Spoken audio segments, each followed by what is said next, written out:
long history of moving forward bipartisan legislation that is pro-jobs, that is pro-economic growth. This committee has enormous jurisdiction over nearly half of the U.S. economy.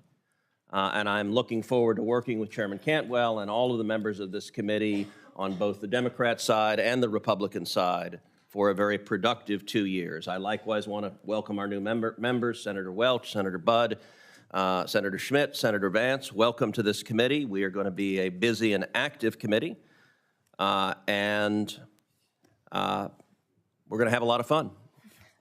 And are we ready to move to the motion? Yes. Thank you, Senator Cruz. All right, then I move that the rules governing the Senate Committee on Commerce, Science, and Transportation and that the budget resolution for the Senate Committee on Commerce, Science, and Transportation be reported favorably. Is there a second? Second. Okay, all those in favor say aye. Aye. All those opposed? No. The motion is agreed to, and votes have now concluded. Thanks, everybody, for helping us get a quorum and getting organized for this very important committee. We will now turn to the hearing before us, and I'd like to call up the witnesses to the table if I could. We are going to welcome Paul Hudson, President of Flyers Rights, Captain Casey Murray, President of Southwest Airlines Pilot Association, Andrew Watterson, Chief Operating Officer for Southwest Airlines, Sharon Pinkerton, Senior Vice President, Legislative Regulatory Policy for Airlines for America, and Dr. Clifford Winston, Senior Fellow of the Brookings Institute, who will be joining us remotely today. So we are looking forward to hearing your testimony and the ability to interact with you on questions. So if the witnesses could come to the table, please.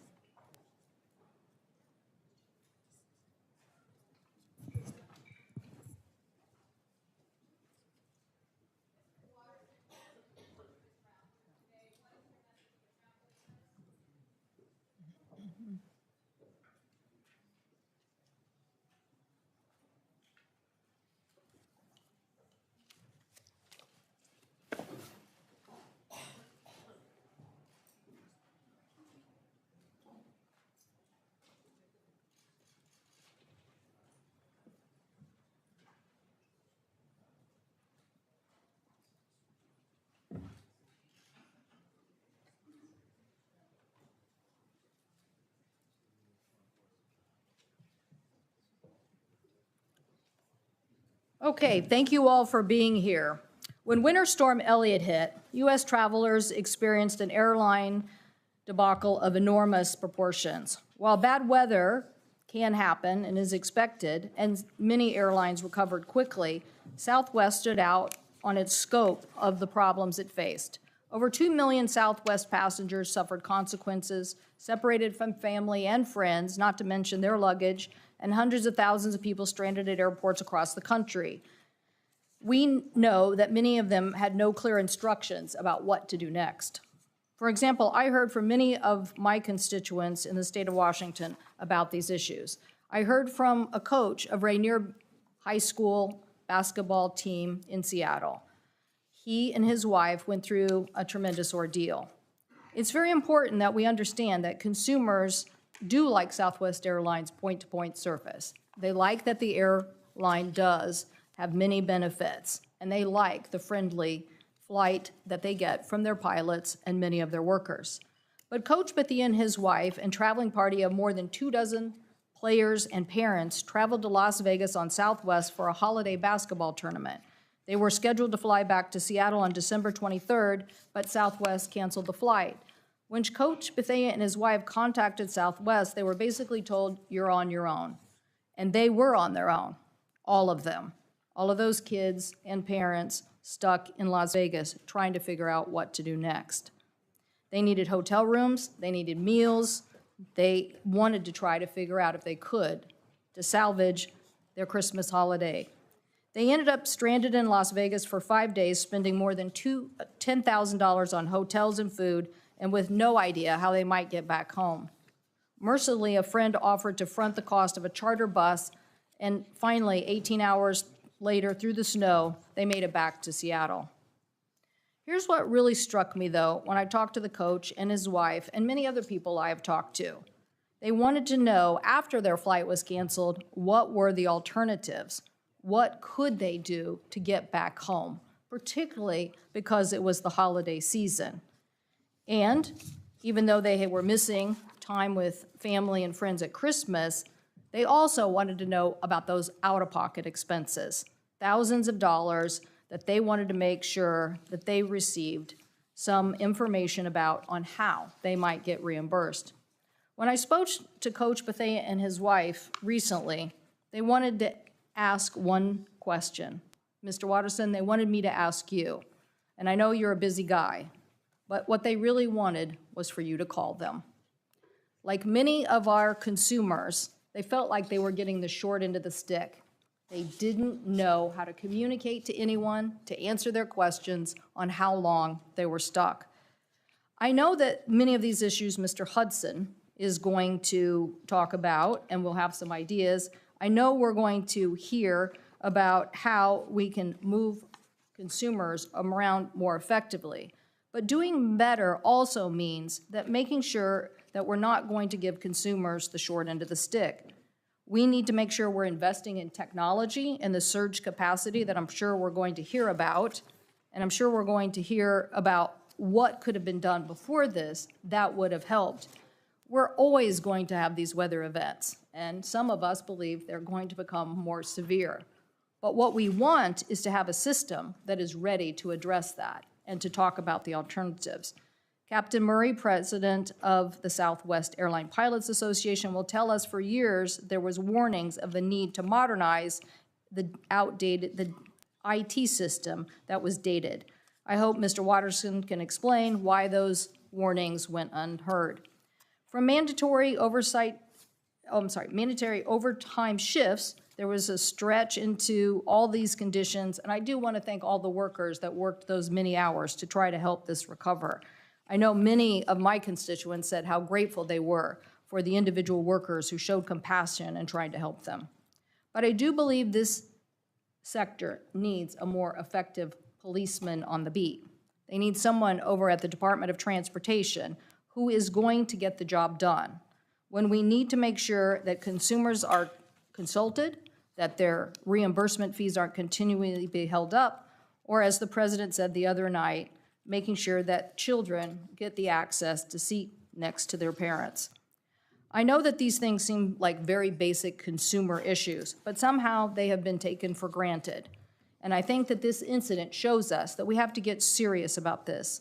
Our committee has the opportunity to implement change, resiliency in an air transportation system that every member of this committee values.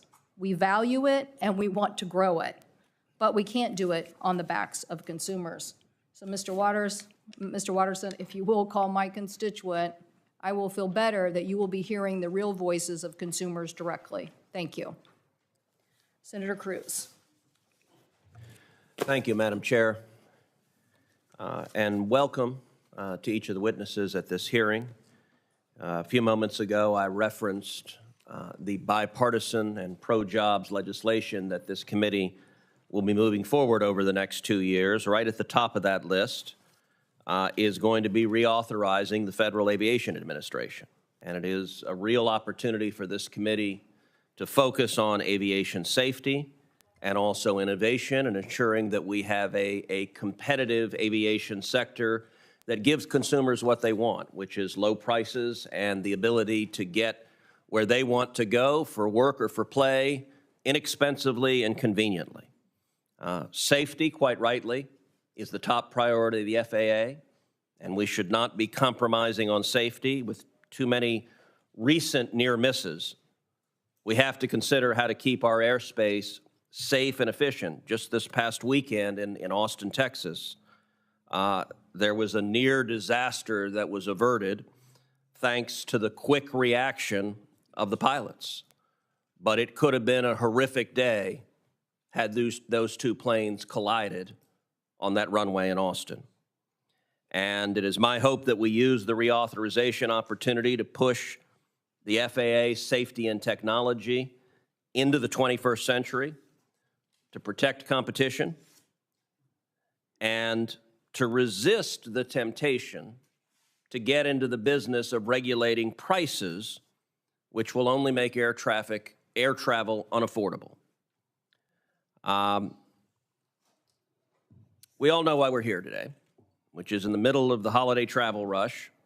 Tens of thousands of families, including many Texans, missed Christmases at home, missed weddings, medical procedures, and more. Due initially to an unavoidable weather event, but prolonged for days because of the very serious failures at Southwest Airlines. Now, I'm a big fan of Southwest Airlines. I spend a lot of time flying Southwest. In fact, I jokingly refer to Southwest as the company plane. It feels like I'm on a Southwest plane once or twice or more a week. And I think Southwest, most days, does a fantastic job. I think Southwest employees consistently greet you with a smile, with a laugh. Southwest flight attendants will sing over the intercom. Southwest has done an amazing job inculcating customer service throughout a very large institutions. All of those are commendable. But when all was said and done, over the Christmas holiday, Southwest had canceled more than 16,000 flights. We'll hear more of an explanation today on what happened. And many people, understandably, were deeply frustrated at not being able to get where they wanted to go, not being able to be with their family.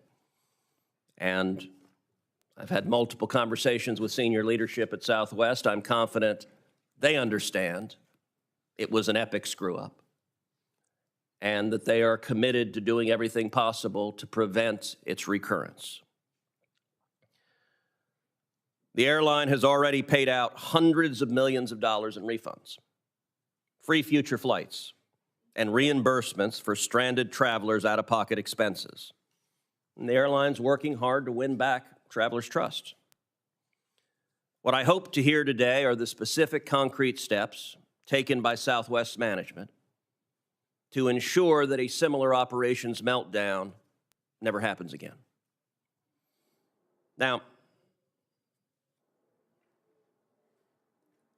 as frustrating as those several days were, the question of whether Southwest has sufficiently made things right will ultimately be answered by the flying public. It will be answered by customers choosing whether or not to book a flight on Southwest. Because Southwest was issuing refunds and returning baggage, while they were doing so, some Democrats on this committee were proposing the government step in with overly complex, anti-competitive, and frankly unnecessary regulations that would collectively have the result of making flying unaffordable for many Americans. One of the great changes in our lifetime to commercial aviation is the prices of flights have gone way down so that more and more Americans can afford to travel to see a loved one, to travel to go on vacation with the kids. That's valuable, and instead of rushing to regulate prices and how many drink coupons you get, the Biden Department of Transportation should instead let the flying public vote with their feet.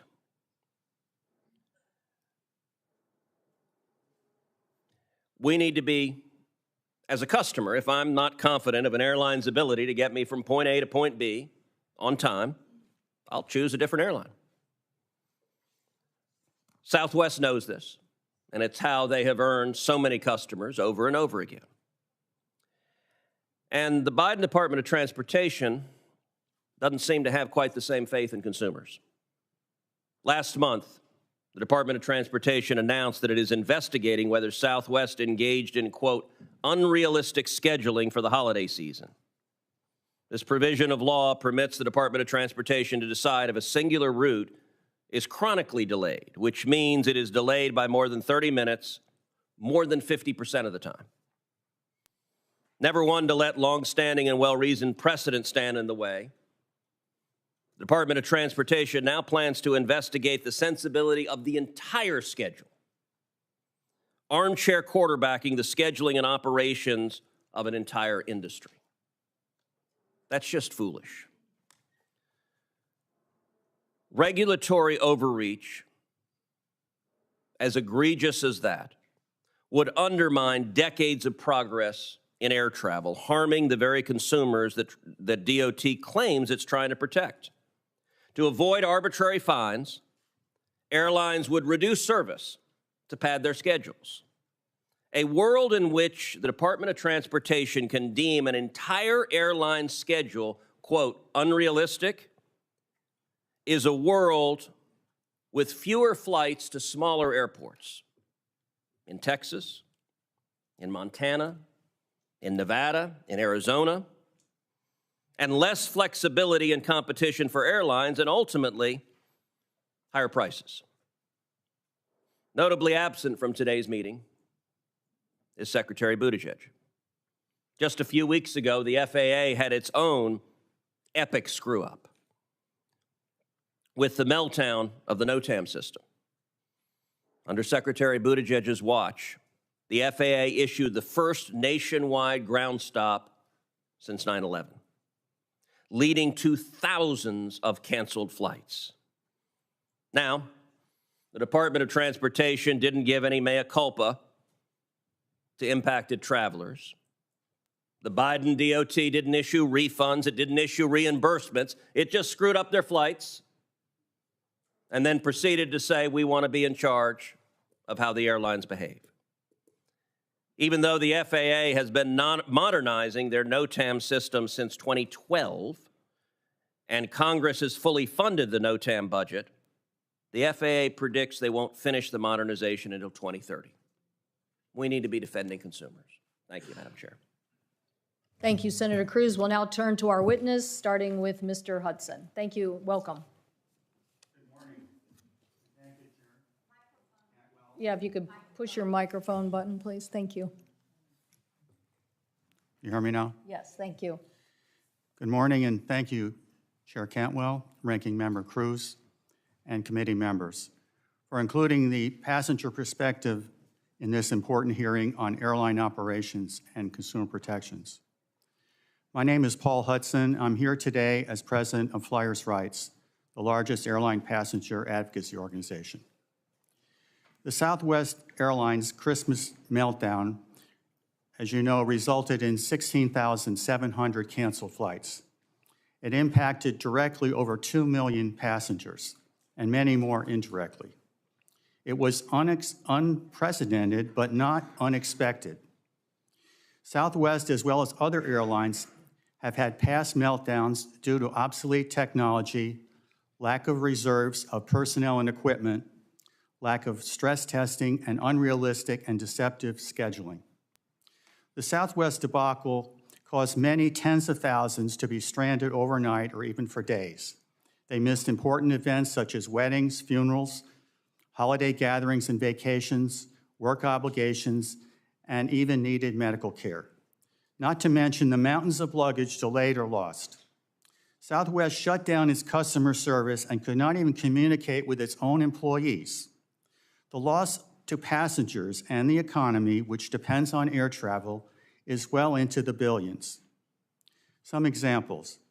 Diane Martinez needed her epilepsy medicine and had to drive 10 hours from Charleston to Nashville because Southwest had no available flights for days and did not accommodate her on another airline. She had to pay $600 for rental car and hotel stay because of Southwest. There are many more examples. Kate D. missed her own wedding despite booking a flight scheduled to land more than 2 days before her wedding. She estimated that she and her wedding party lost more than $70,000 in hotel rooms alone. Many passengers endured what Christopher Rosales endured, multiple canceled flights, a night at the airport, and spending Christmas Eve in a hotel. Passengers were unable to talk to any airport representative in person, on the phone, or online.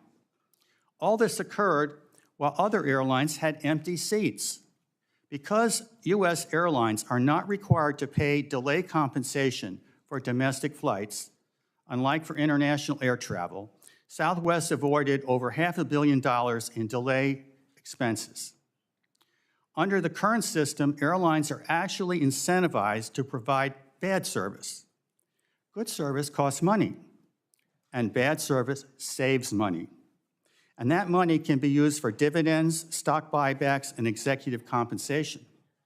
Southwest proudly chose to be the first airline to restore dividends, paying $428 million in dividends to shareholders in December. Bad press, investigations, low to no fines has not caused it to update its operations. Southwest canceled or delayed half its flights over a few days in June of 21, 1,800 flights in one weekend in October of 21. Most airline operational problems are predictable and preventable. In June, Flyers Right sent an urgent letter to Secretary Buttigieg with 17 policy proposals, but to our knowledge, nearly none has been acted on. I would like to emphasize 3 measures this committee could initiate. First is EU-style delay compensation. The second necessary measure is the pre-deregulation reciprocity rule. This rule matched empty seats on other airlines with passengers whose flights were canceled or significantly delayed at no extra charge. This mitigates delays and consumer harm, is self-executing, and rewards airlines with reliable service while penalizing those without. Flyers Rights previously filed a formal rulemaking petition with the DOT, but this was denied as unnecessary by Secretary Chow. The mantra at the time was airline competition will solve all problems. Finally, I would urge this committee to take decisive action to revisit the Airline Deregulation Act of 1978. The current airline and also current airline antitrust practices. Unintended consequences lie behind most current air travel dysfunction. This can be done by establishment of a bipartisan commission or select committee to study the current state of air travel and propose needed reforms in the next 6 to 12 months. I last recall testifying before this committee shortly after 9/11. This committee then forged a bipartisan consensus. In a matter of weeks, it persuaded a reluctant House majority and president to enact structural reform in aviation security. There has not been a successful aviation bombing or hijacking since. You have the power, and you should have the motivation to take decisive action to overcome the present crises in air travel operations and consumer protection. Thank you again for the opportunity. I look forward to your questions and to hear the ideas of members and other witnesses. Before I turn to Captain Murray, I forgot to call on my colleagues for the subcommittee chair and ranking member. I know Senator Moran isn't here, but we'll allow him to put a statement in the record. But Senator Duckworth, if you wanted to give a statement. Yes, thank you, Madam Chair and Ranking Member Cruz, for holding today's hearing. Next month actually marks my 30th year as a pilot from when I first showed up at flight school at Fort Rucker, Alabama. So I'm incredibly excited to serve as chair of the Subcommittee on Aviation Safety Operations and Innovation, having flown as a military pilot, as a civilian pilot, as a general aviation aircraft owner. I've flown from civilian airfields, military airfields, civil military airfields. I commanded the Black Hawk unit out of Midway Airport, flying in between Southwest Airlines on the pad between the fours, taking off from there. Those of you who know know Midway real well.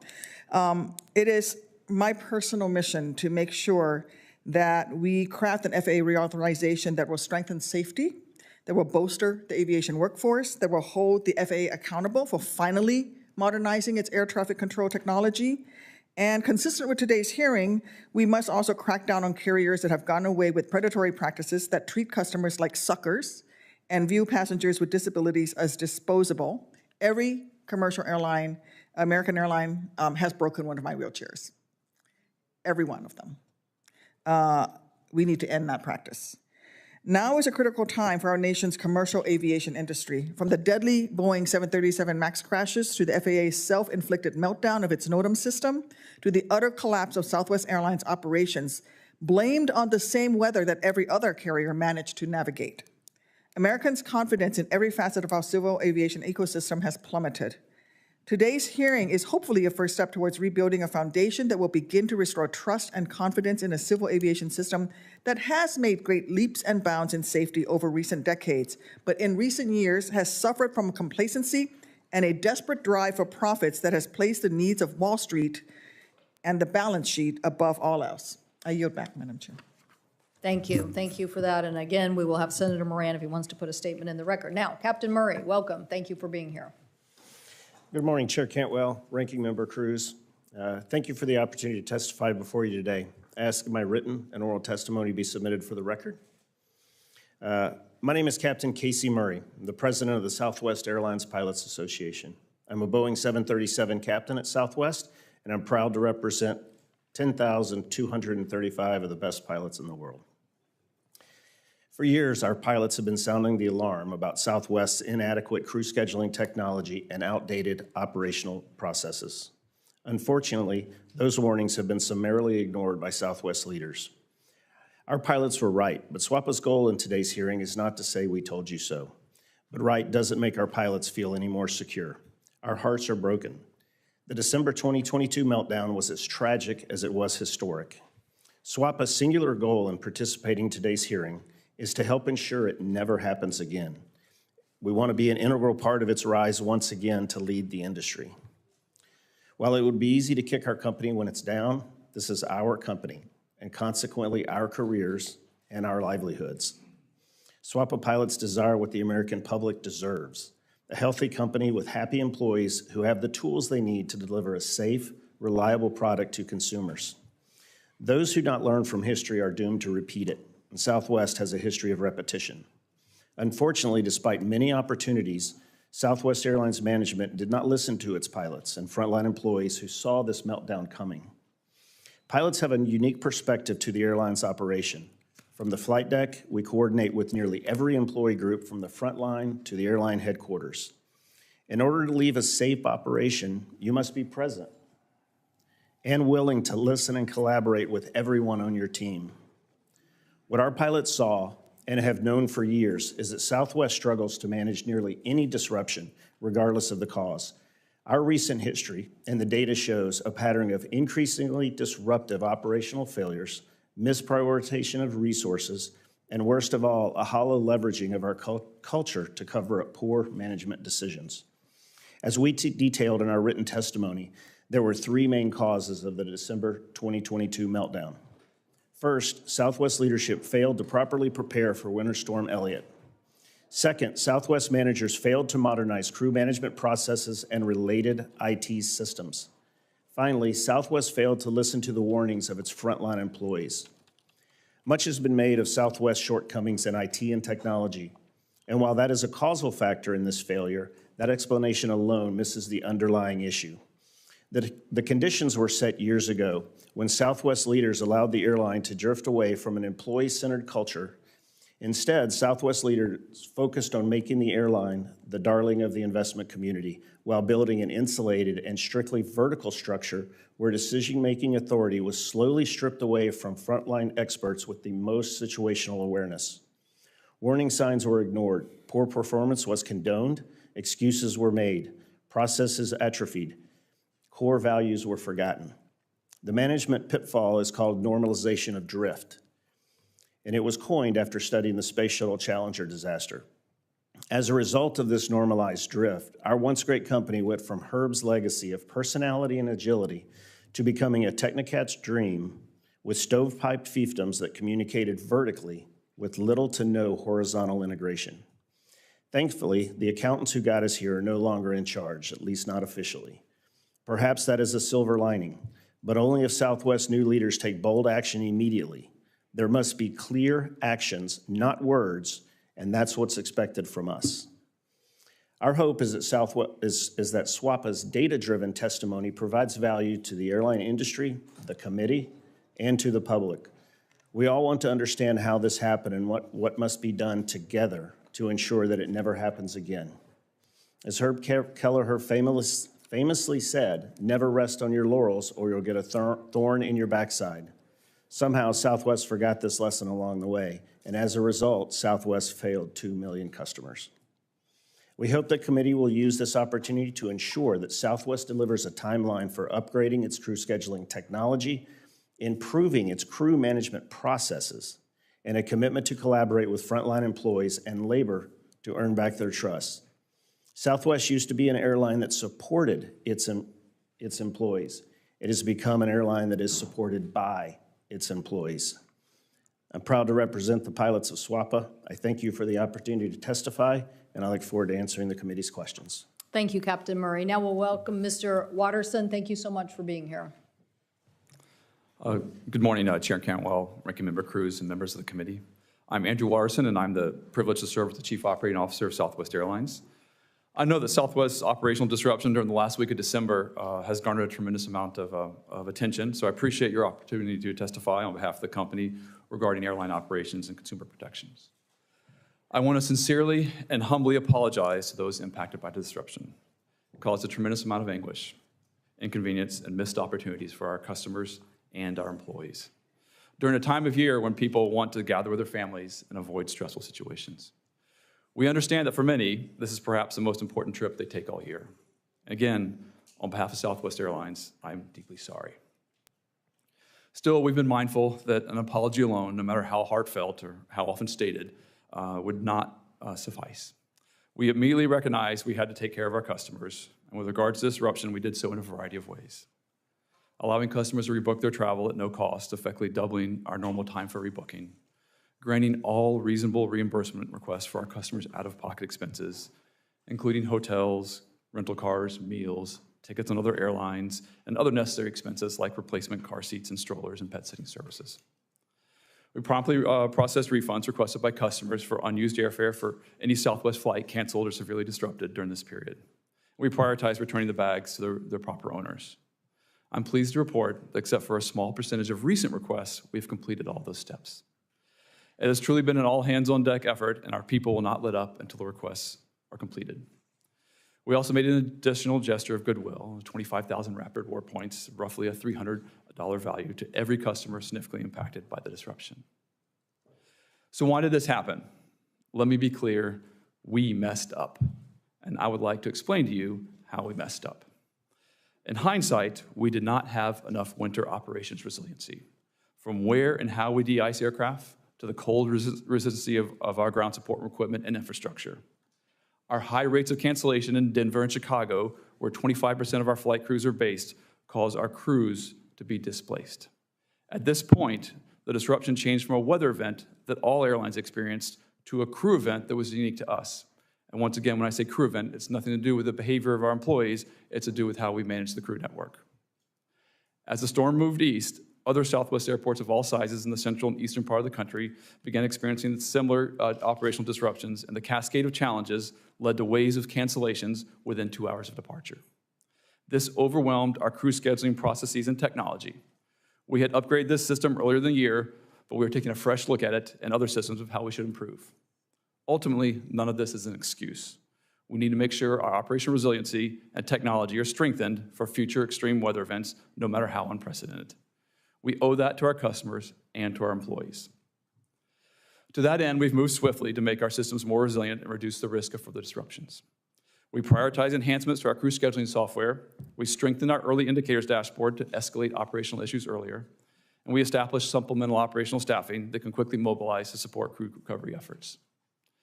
And we implemented organizational changes designed to improve coordination among key divisions.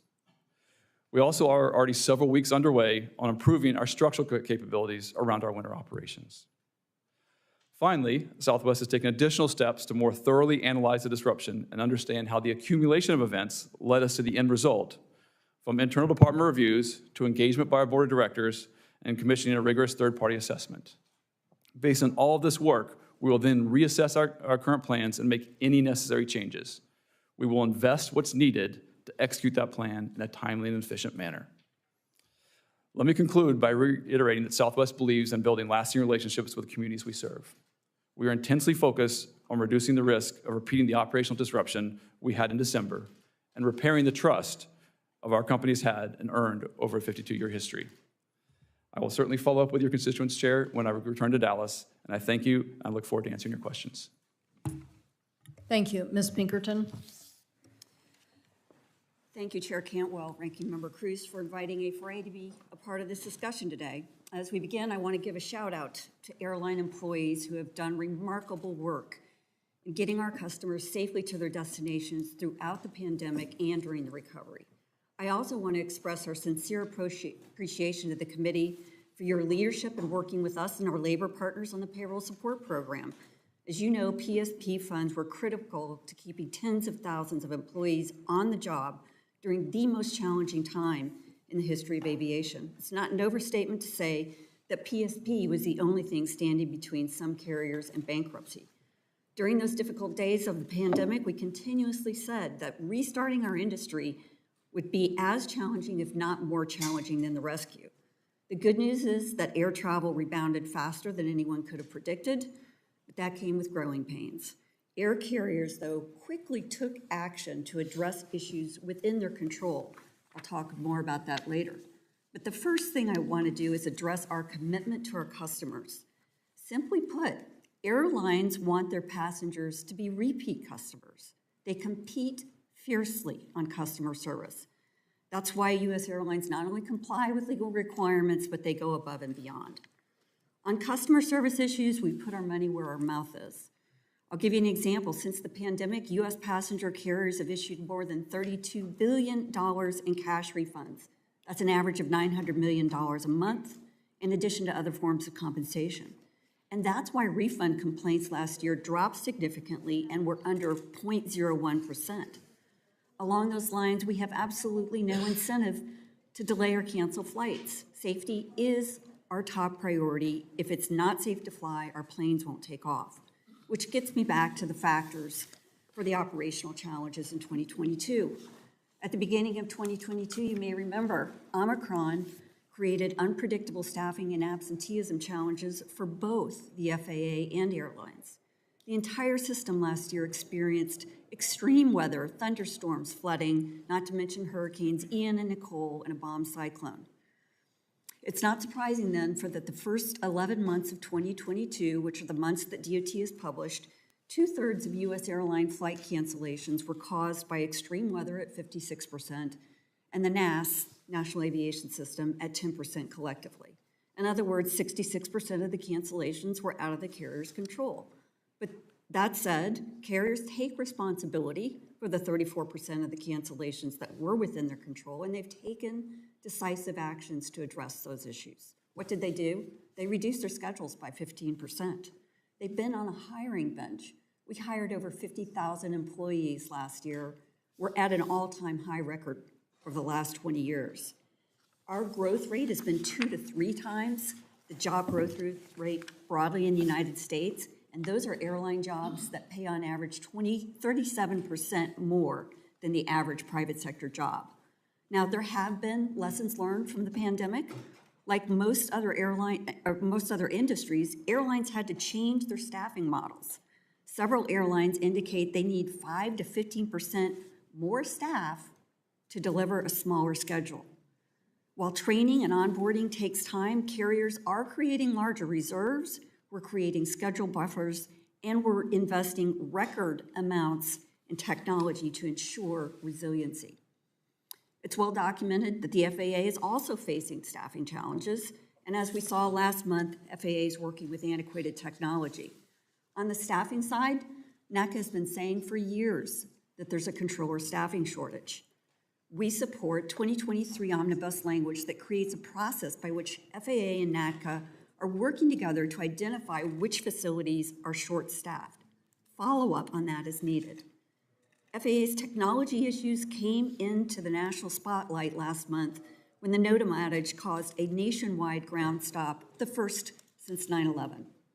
What didn't receive as much attention were earlier in the month when technology issues in Miami resulted in a day's worth of long delays for anyone traveling in and out of Florida.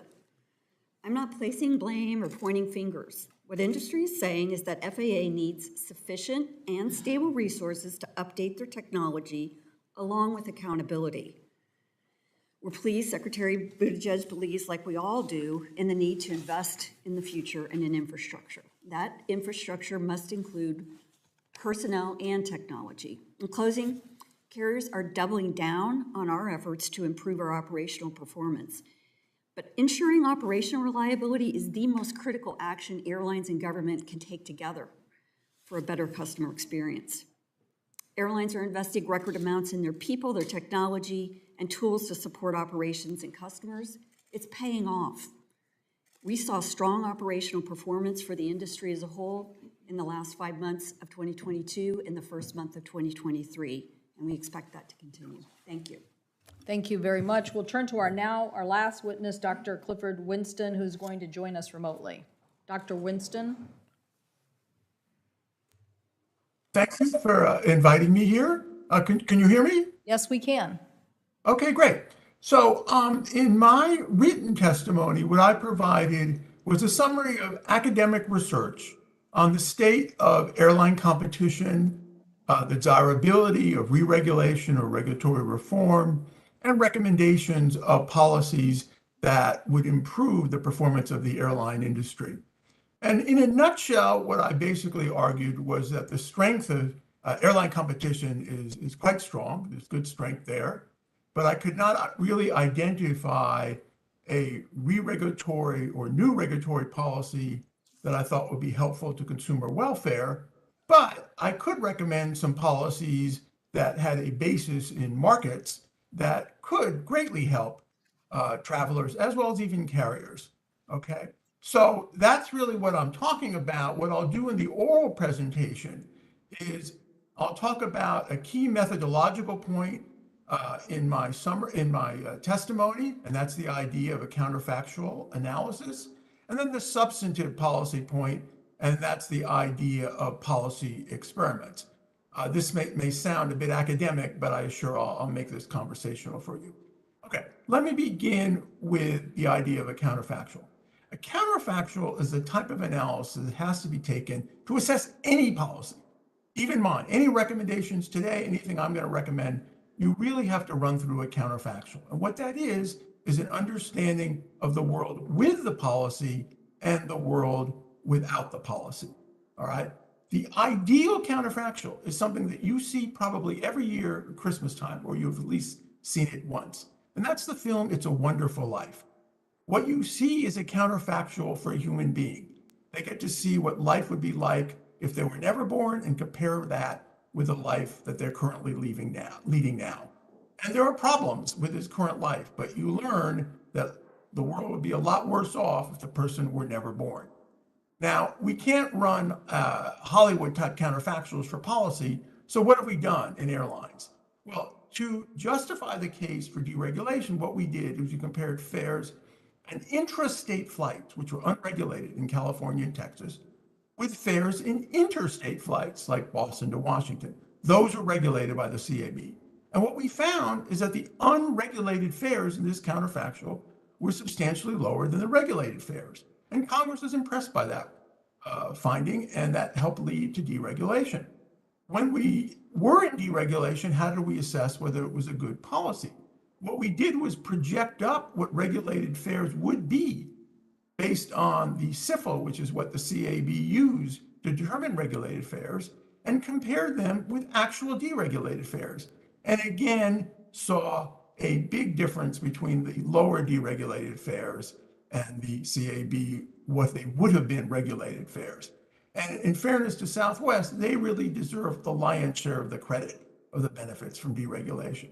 Now, the main point of all of this is I can't give you a counterfactual how re-regulation or new regulations would help. If I spin through it, I'm going to point out other things that are going to lead to costs. They're going to offset what you see as benefits. Okay, so what can we do? Let me give you a different counterfactual. Imagine the automobile industry, and it does not allow foreign cars to be made or sold in the US. No Toyota, no Honda, no Maserati, whatever, right? Make it worse. There are no private dealers. There's only public dealers. And in major metropolitan areas like Minneapolis, Denver, Atlanta, there's only one. Now, this obviously is not a desirable state for the automobile industry, but I've just described the US airline industry. There is no foreign competition in the US markets. All airports are public, and some places only have one. So what I'm suggesting is allow cabotage, that is, allow foreign carriers to serve domestic routes, privatize the airports where they have a vested interest in helping consumers. And I'll add on privatizing air traffic control is in many ways having the same effects of increasing competition. Okay? Now, is my final point, let me raise the policy experiment. You'll hear this and say, this is too much. We can't let every carrier in this country. We can't privatize every airport. Fine, let's do experiments. Let's do this for North America in terms of cabotage.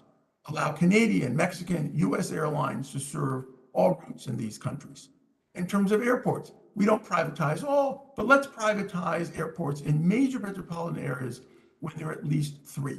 New York, San Francisco, LA, Washington. Let those airports compete. Can they work with airlines to make passengers better off, reducing congestion, putting in heated runways where appropriate to melt snow and ice, make things safer, and even try to work out a way to provide low-cost accommodations? This is the idea. So I would say, in summing up, Southwest did not make mistakes. DOT did not make mistakes. Congress does not make mistakes. People make mistakes. If you want to reduce the likelihood of mistakes and you want people to be able to correct their mistakes, they need to be held accountable. More competition will enable that to happen, and I hope you proceed with considering these policies. Thank you.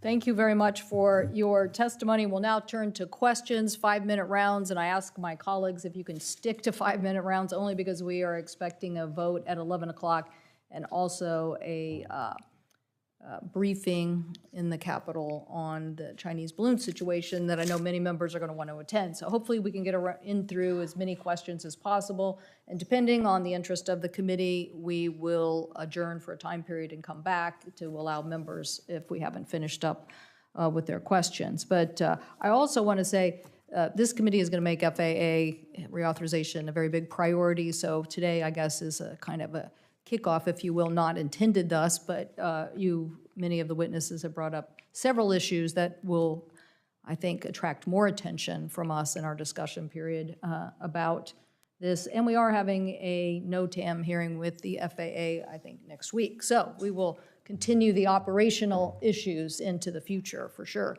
But I wanted to start with that because I think the issue of operational control is very important. Mr. Watterson, you now plan to upgrade your system. And one of the things about Southwest, again, is that point-to-point service that had more of a problem dealing with the weather event as opposed to a hub model. When are you going to complete that upgrade?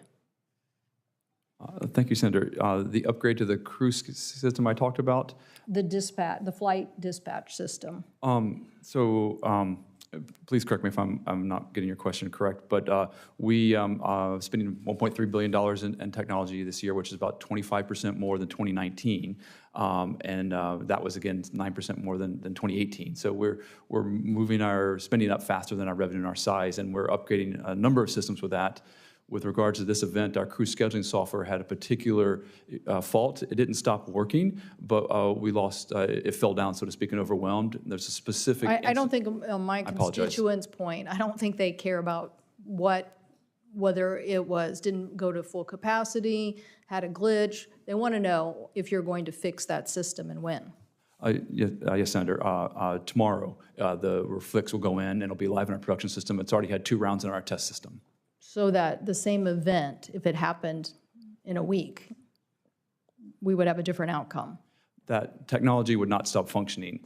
As I mentioned in my testimony, we believe our winter operations resiliency was the root cause, and that'll take longer to address. And so we will focus on that for the bulk of our time. Okay. You're here today, and I very much appreciate it. Yes, your CEO didn't want to show up. Now, we could have figured out a way to get him here, but you're the operations guy. And I thought, you know what? I really want to talk to him.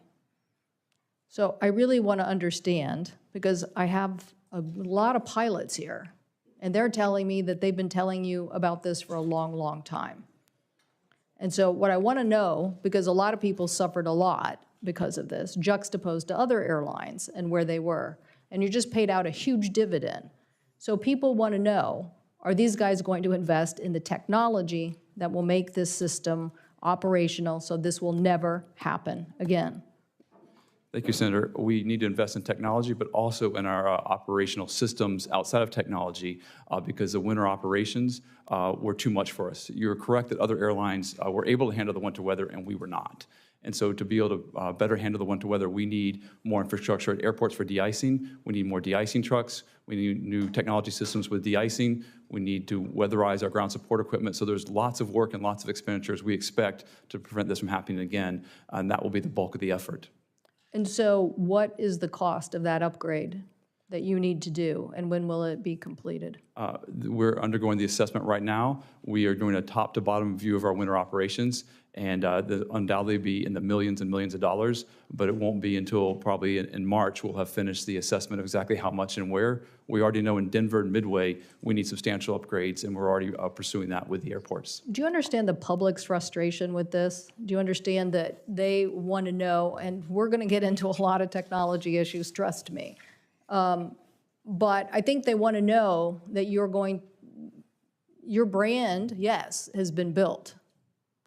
And I definitely think Herb Kelleher would be here if he was the CEO. He would have been here today because that's Herb. I actually sat with him on the Roatan Commission, so got to know a lot about his views on aviation. I think Captain Murray is going to say that you lost operational control. And that is the FAA's oversight to make sure that you have operational control. So if you don't make the technology investment to keep up that operational control, then yes, we should say something about that. Now, Captain Murray, did Southwest Airlines lose operational control in the aftermath of the weather event? My answer is yes. I think the written testimony provides a lot of data and tells the story of how it did. Mr. Watterson's own written testimony, fourth paragraph under why did this happen, he actually says, we could not execute the plan we had established for operating during the storm. And I believe that answers your question as well.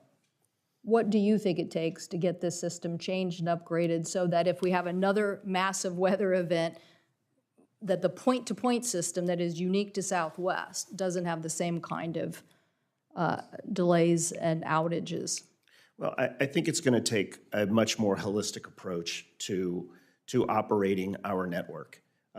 We love our network. We think it's the magic behind Southwest. That's not our issue. Our issue is when there is a disruption, then it takes Southwest much longer to recover. And it's more for us, it's a process and how they program that IT and how they connect pilots to airplanes and flight attendants, which is what causes the ongoing execution problems. So that is something that can be done relatively quickly. They have to change. Any pilot who is here, and these pilots have come here on their day off, can attest to the chaos that they go through when going to work. They don't know where they're going to go. They don't know where they're going to overnight. They don't know how long they're going to be on duty, and they don't know how long their overnight's going to be. So it's holistic. Thanks. My time has expired, but I will point out Ms. Pinkerton's point about the overstaffing and scheduling. We're going to see when we look at this whole system and we have all the airlines, we're going to find out that the people who overstaffed had enough people to survive this the best. And the Southwest ended up on the other end because of this technology and the point-to-point system. But anyway, Senator Cruz. Thank you, Madam Chair, and thank you to each of the witnesses, and thank you also. There are many pilots and individuals who are here for this hearing, and I know many of you are Texans, and so welcome to Washington. We're glad to have you here. Captain Murray, let me return to what you and Chair Cantwell were just discussing. In the view of the Southwest pilots, what caused 16,000 flights to be canceled, and what needs to be done to prevent that from happening again? Well, thank you, Ranking Member Cruz. Again, it was a cascade of events that ultimately caused, the failure in IT, the failure in its ability to keep up, the loss of where pilots, where airplanes, and where crews were, a failure of infrastructure. our operations agents who have a front row to our customers and board our airplanes weren't sure what was going on nor could get answers. So it was a failure epically from top to bottom. We had crews that were on the phone. We have screenshots, 17 hours on the phone trying to get a hold of someone. Many of our frontline employees went above and beyond and were able to cobble together a crew, cobble together an airplane, get passengers, and they did that on their own. And so when I said in my oral testimony that, you know, they rely and they've continued to rely more and more on being supported by their employees, the employees are the ones that did the Herculean task of kind of trying to recover. So in your testimony, you expressed frustration that in your view, management was not listening to the concerns of the pilots. Could you elaborate on that frustration, and do you feel that the changes that are needed are being implemented now? Well, the pilots have been sounding the alarm bells for over a decade. We've been the whistleblowers on this. We've watched this progress and seen these meltdowns occur. I've laid it out in my written testimony for you. We've seen these meltdowns occur with more frequency and more severity. We have tried to get them. We love our airline, and they have to be better. And we are trying to partner with them, and I think that's key. The frontline operators, whether it's a baggage cart, whether it's a fueling truck, whether it's a pilot, whether it's a flight attendant, whether it's a customer service agent, all have frontline experience in seeing what goes on. And there has to be a partnering. We are a very data-driven organization at SWAPA. We have provided them point-to-point solutions for their point-to-point network. So I think there has to be, this isn't an IT fix. This isn't a plug and play. Again, it's got to be holistic, and it's got to be addressed, and it can be addressed tomorrow in a process. And to clarify, your criticism is not with the point-to-point model. Southwest is unusual. Most other airlines have a hub-and-spoke model, whereas Southwest has a point-to-point model. And some members of this committee have raised concerns with the point-to-point model. I will say, as a customer, I actually find it very convenient, and there's a reason I'm on a Southwest flight just about every week of the year, but your concern is not with the point-to-point model, is that Absolutely correct? not. I do believe that if you look at Southwest Airlines' history in comparison to the rest of the industry, since our existence, we have made money every year except during 2020. The rest of the airlines have not. And I believe that is the magic of our point-to-point system.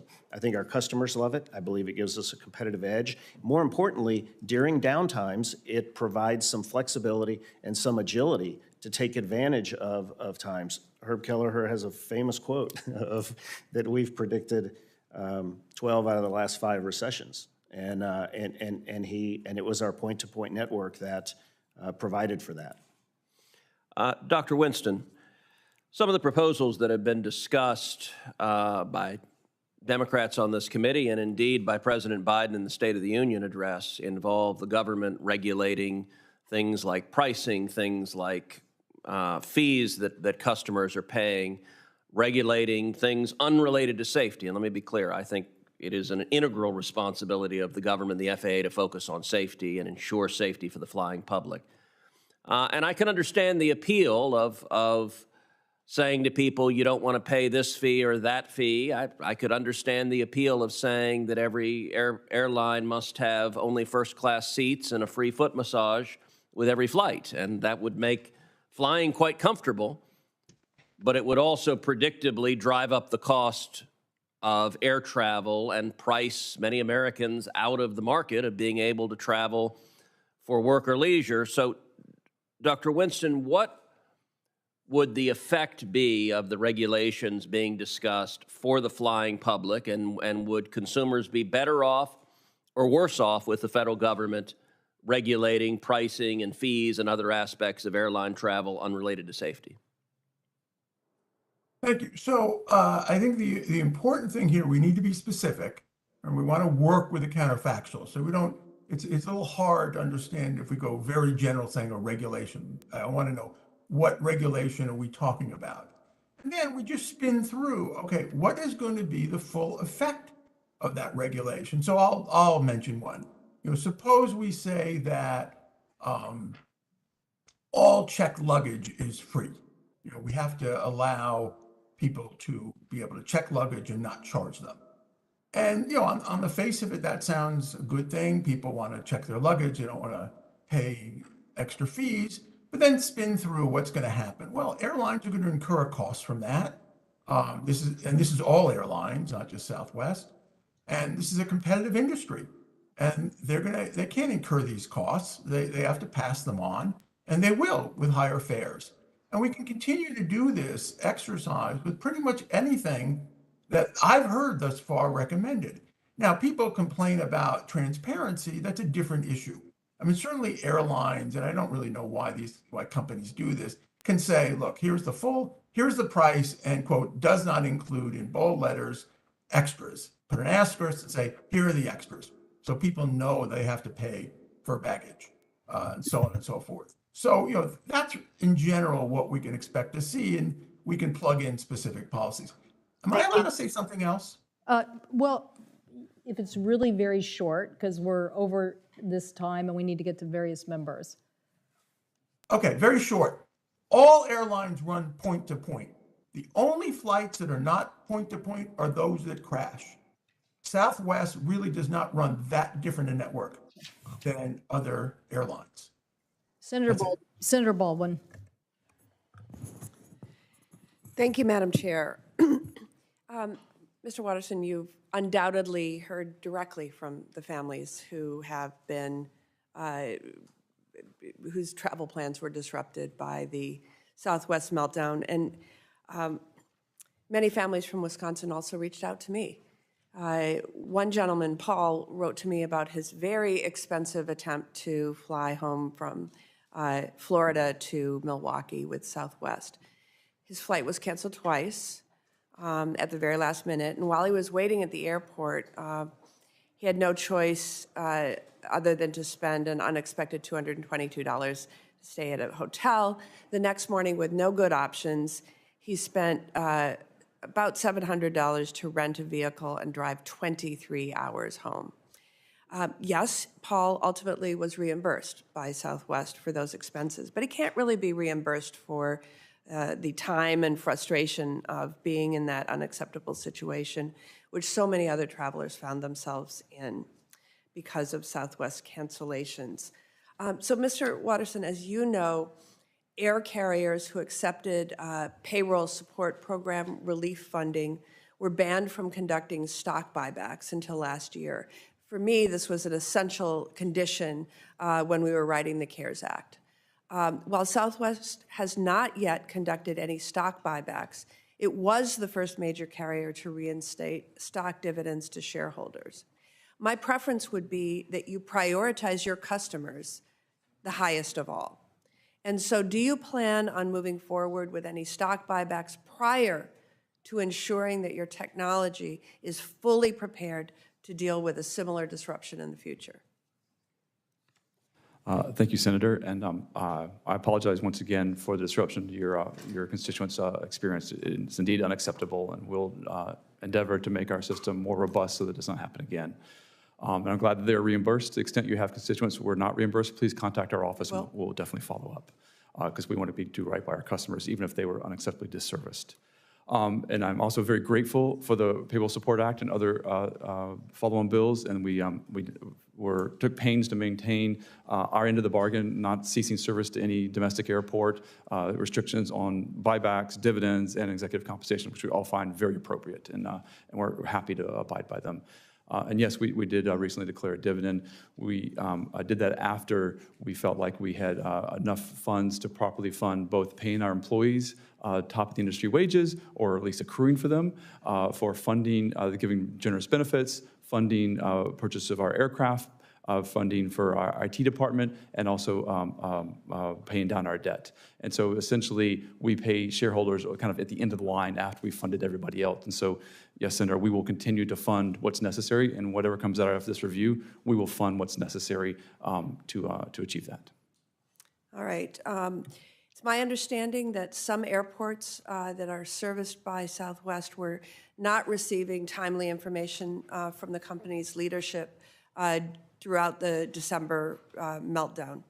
This includes Mitchell International Airport in Milwaukee, Wisconsin. Although Milwaukee is the only airport in Wisconsin that Southwest serves, Southwest provides about 45% of the airport service. While the airport did its best to react to the situation by securing affected passengers' bags, it had little to no information from the company about when they could expect the situation to improve.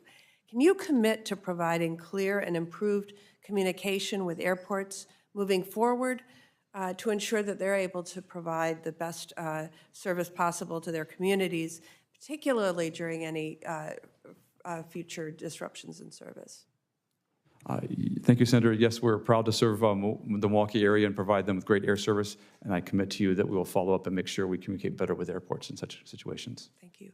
Captain Murray, real quickly, the Southwest Airline Pilots Association, SWAPA, has been raising the alarm about Southwest's technology not being equipped to deal with a major weather disruption for years, as you've just emphasized, including a podcast that was aired just before the December meltdown. Given your members' firsthand encounters with the shortcomings of the existing technology, has Southwest done enough to ensure SWAPA and other workers have a seat at the table with any forthcoming technology upgrades? Well, I think that's 100, thank you, Senator. I think that's 100% critical as we move forward. And it's got to be, excuse me, it's got to be all of labor. And up to this point, we've seen some minor touches and been included in 2 meetings. But really addressing our process failures and how that's going to be programmed into our IT, the frontline operators must be involved, and that is something that we're insisting on, and it's something that I hope comes from this testimony today. Thank you. Senator Capito. Thank you, Madam Chair, and thank the ranking member, and thank all of you for being here today. I will say anecdotally, in my office, we had like 10 of my staff members. I said, who was affected by what happened? About 4 of them were affected, so that shows you the breadth of Southwest, I think. And they were all satisfied with the, while a lot of frustrations at the time and all of that, satisfied with the remedies that Southwest brought forward to them. So I think, if we're going to find some good news here, I think that is a little bit of good news, at least for those. I understand it may not be universal, but at least in those 4, they were. Mr. Watterson, your CEO in an interview last week said that it's a misconception that technology was the issue and blamed more the storm, understanding that it's more than one thing. But I'm hearing in the testimony and response to questions and the fact that you're putting a large investment in technology, that it is, in fact, the technology. How would you respond to that? Thank you, Senator. Yes, there were technology issues during the disruption, and we don't dispute that, and we will make the necessary investments there. All we were trying to say is the problem or the root cause was how we handled our winter operations, and that's where we will see us put some focus over a multi-year period because that's what started the dominoes falling. The last domino was the crew scheduling system not being able to function as we'd like, but it was the upstream stuff that was the bigger problem that we're addressing. Well, I understand one of the other problems, too, was de-icing. Say in Denver, there was not enough de-icing equipment. The plane sits out, you got to come back around, get back in line, and then you run into timing problems and other things. How are you addressing that de-icing in those areas that obviously Denver, Chicago, need the extra equipment? And I understand that's your responsibility, really, as an airline, to provide that rather than the airport? Thank you, Senator. In general, yes, the de-icing pads, in some airports you must de-ice in a specific location to have the fluid recaptured. That's done in conjunction with the airport. Mm-hmm. And so we are meeting with Denver Airport on February 14th to discuss this and following up also with Chicago as well as other airports as far as those infrastructure. But then the other equipment and staffing is our responsibility. And we were definitely evaluating everything and making the necessary investments from top to bottom. It's not just in those areas, but also technology used in de-icing, our training, our procedures. We're looking at everything to see what we can do to up our game so this doesn't happen again. Yeah, I saw a lot of heads nodding there in the pilot population on that question. Another thing I've wondered, did you ever run a worst case scenario? I mean, certainly, you always want to plan for the worst. But did you ever run a full out scenario where you could anticipate a bad storm, de-icing issues, so that you could have gone back to those trial runs to see how we can fix this more quickly?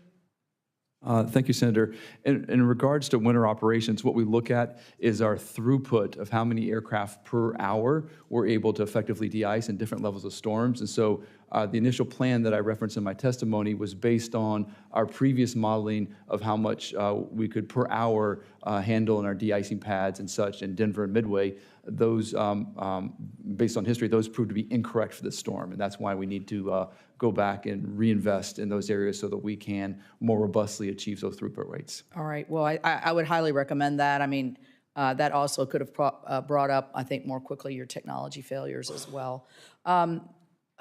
Ms. Pinkerton, we were talking about compensating customers, and I know that some of my colleagues are pushing for an airline consumer protection law similar to what they have in the EU. How do you think, when we see what the response of Southwest has been, would this change that, or would it how do you think that would impact what we saw as their response? Well, as I mentioned in my opening comments, collectively, the industry has refunded $32 billion since the pandemic.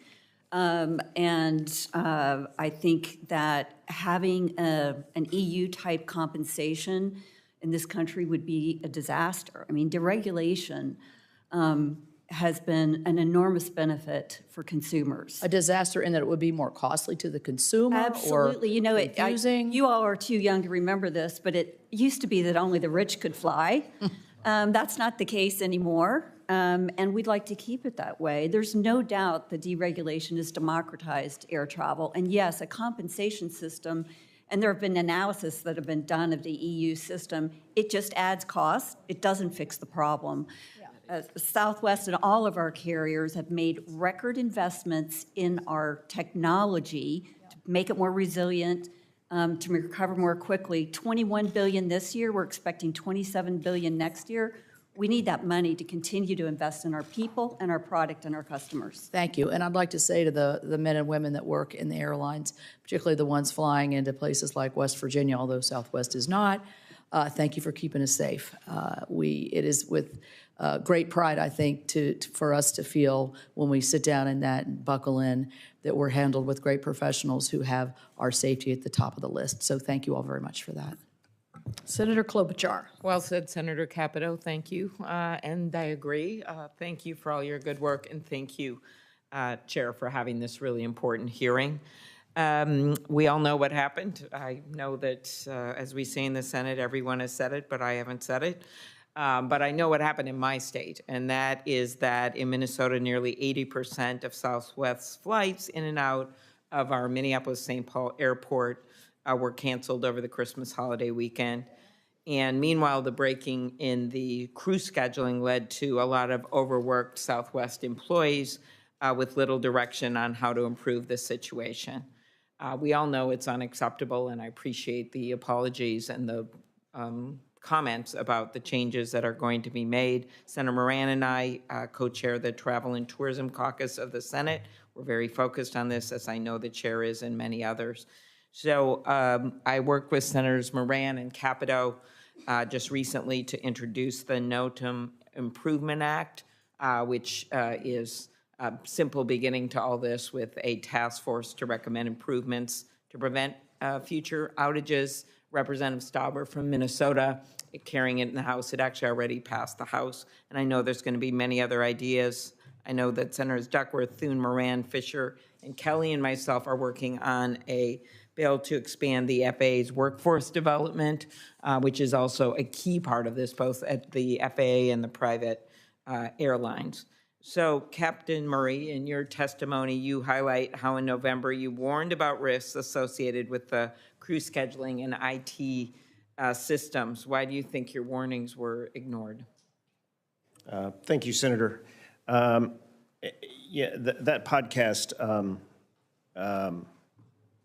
was one of many warnings that we had relayed to Southwest, either publicly, privately, and we've been trying, as I testified a little bit earlier, we've tried to offer solutions where we see breakdowns.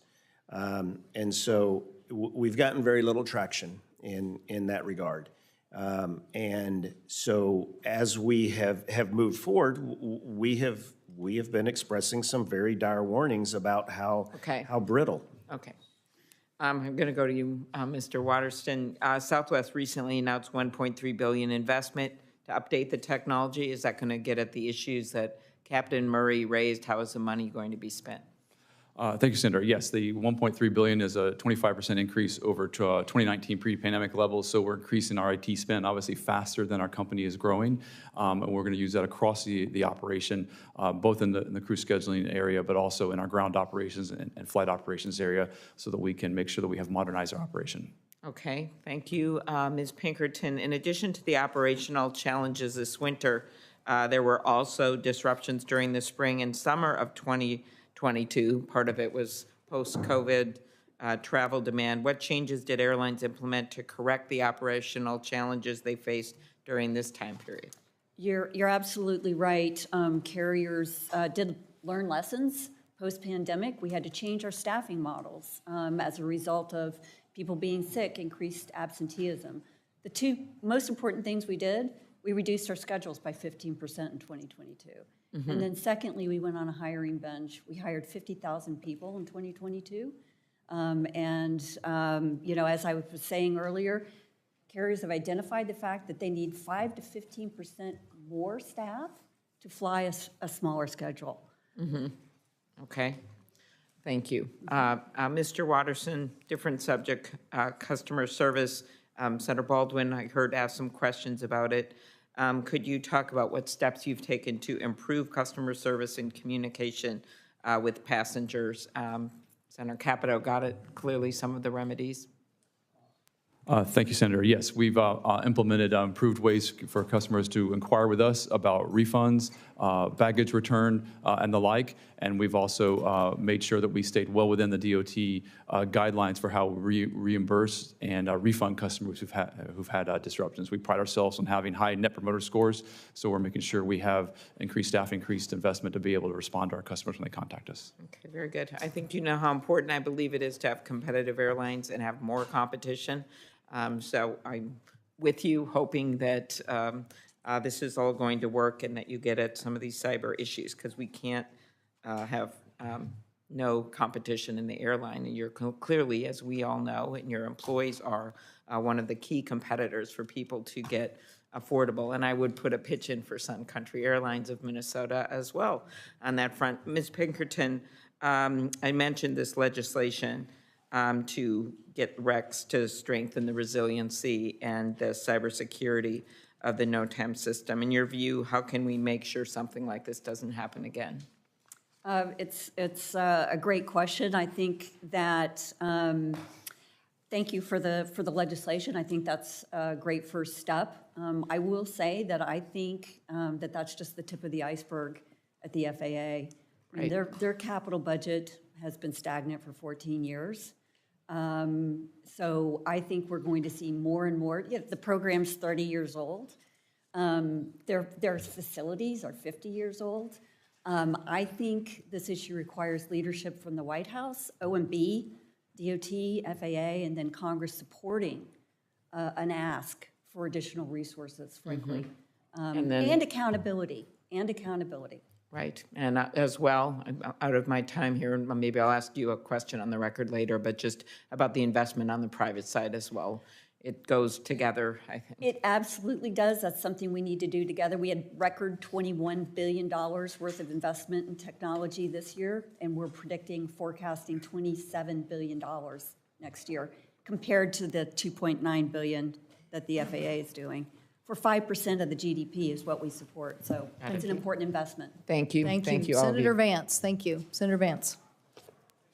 Thank you, Madam Chairwoman. Thanks for everybody for your time.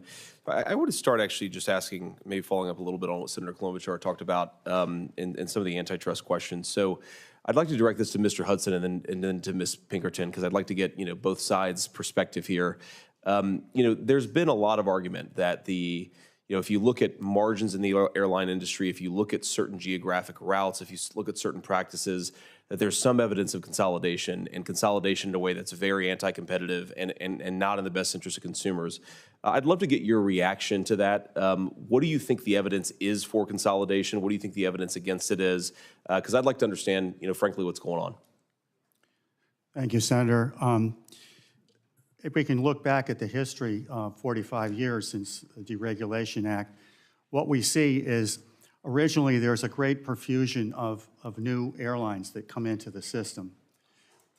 Then it causes instability, and many of the older ones go bankrupt, and there's consolidation. We now have a system which essentially 4 airlines control over 80% of all the domestic flights. They essentially have an oligopoly. The way we think you have to deal with that is have reasonable regulation as well as competition. I'd like to quote 2 people who are really authorities in this who couldn't be here today. One, Alfred Kahn, is a former chairman of the CAB and considered the father of airline deregulation. He said this about 25 years ago when the problems were really raising that we have today. These problems drive home the lesson that the dismantling of comprehensive regulation should not be understood as synonymous with total government laissez-faire.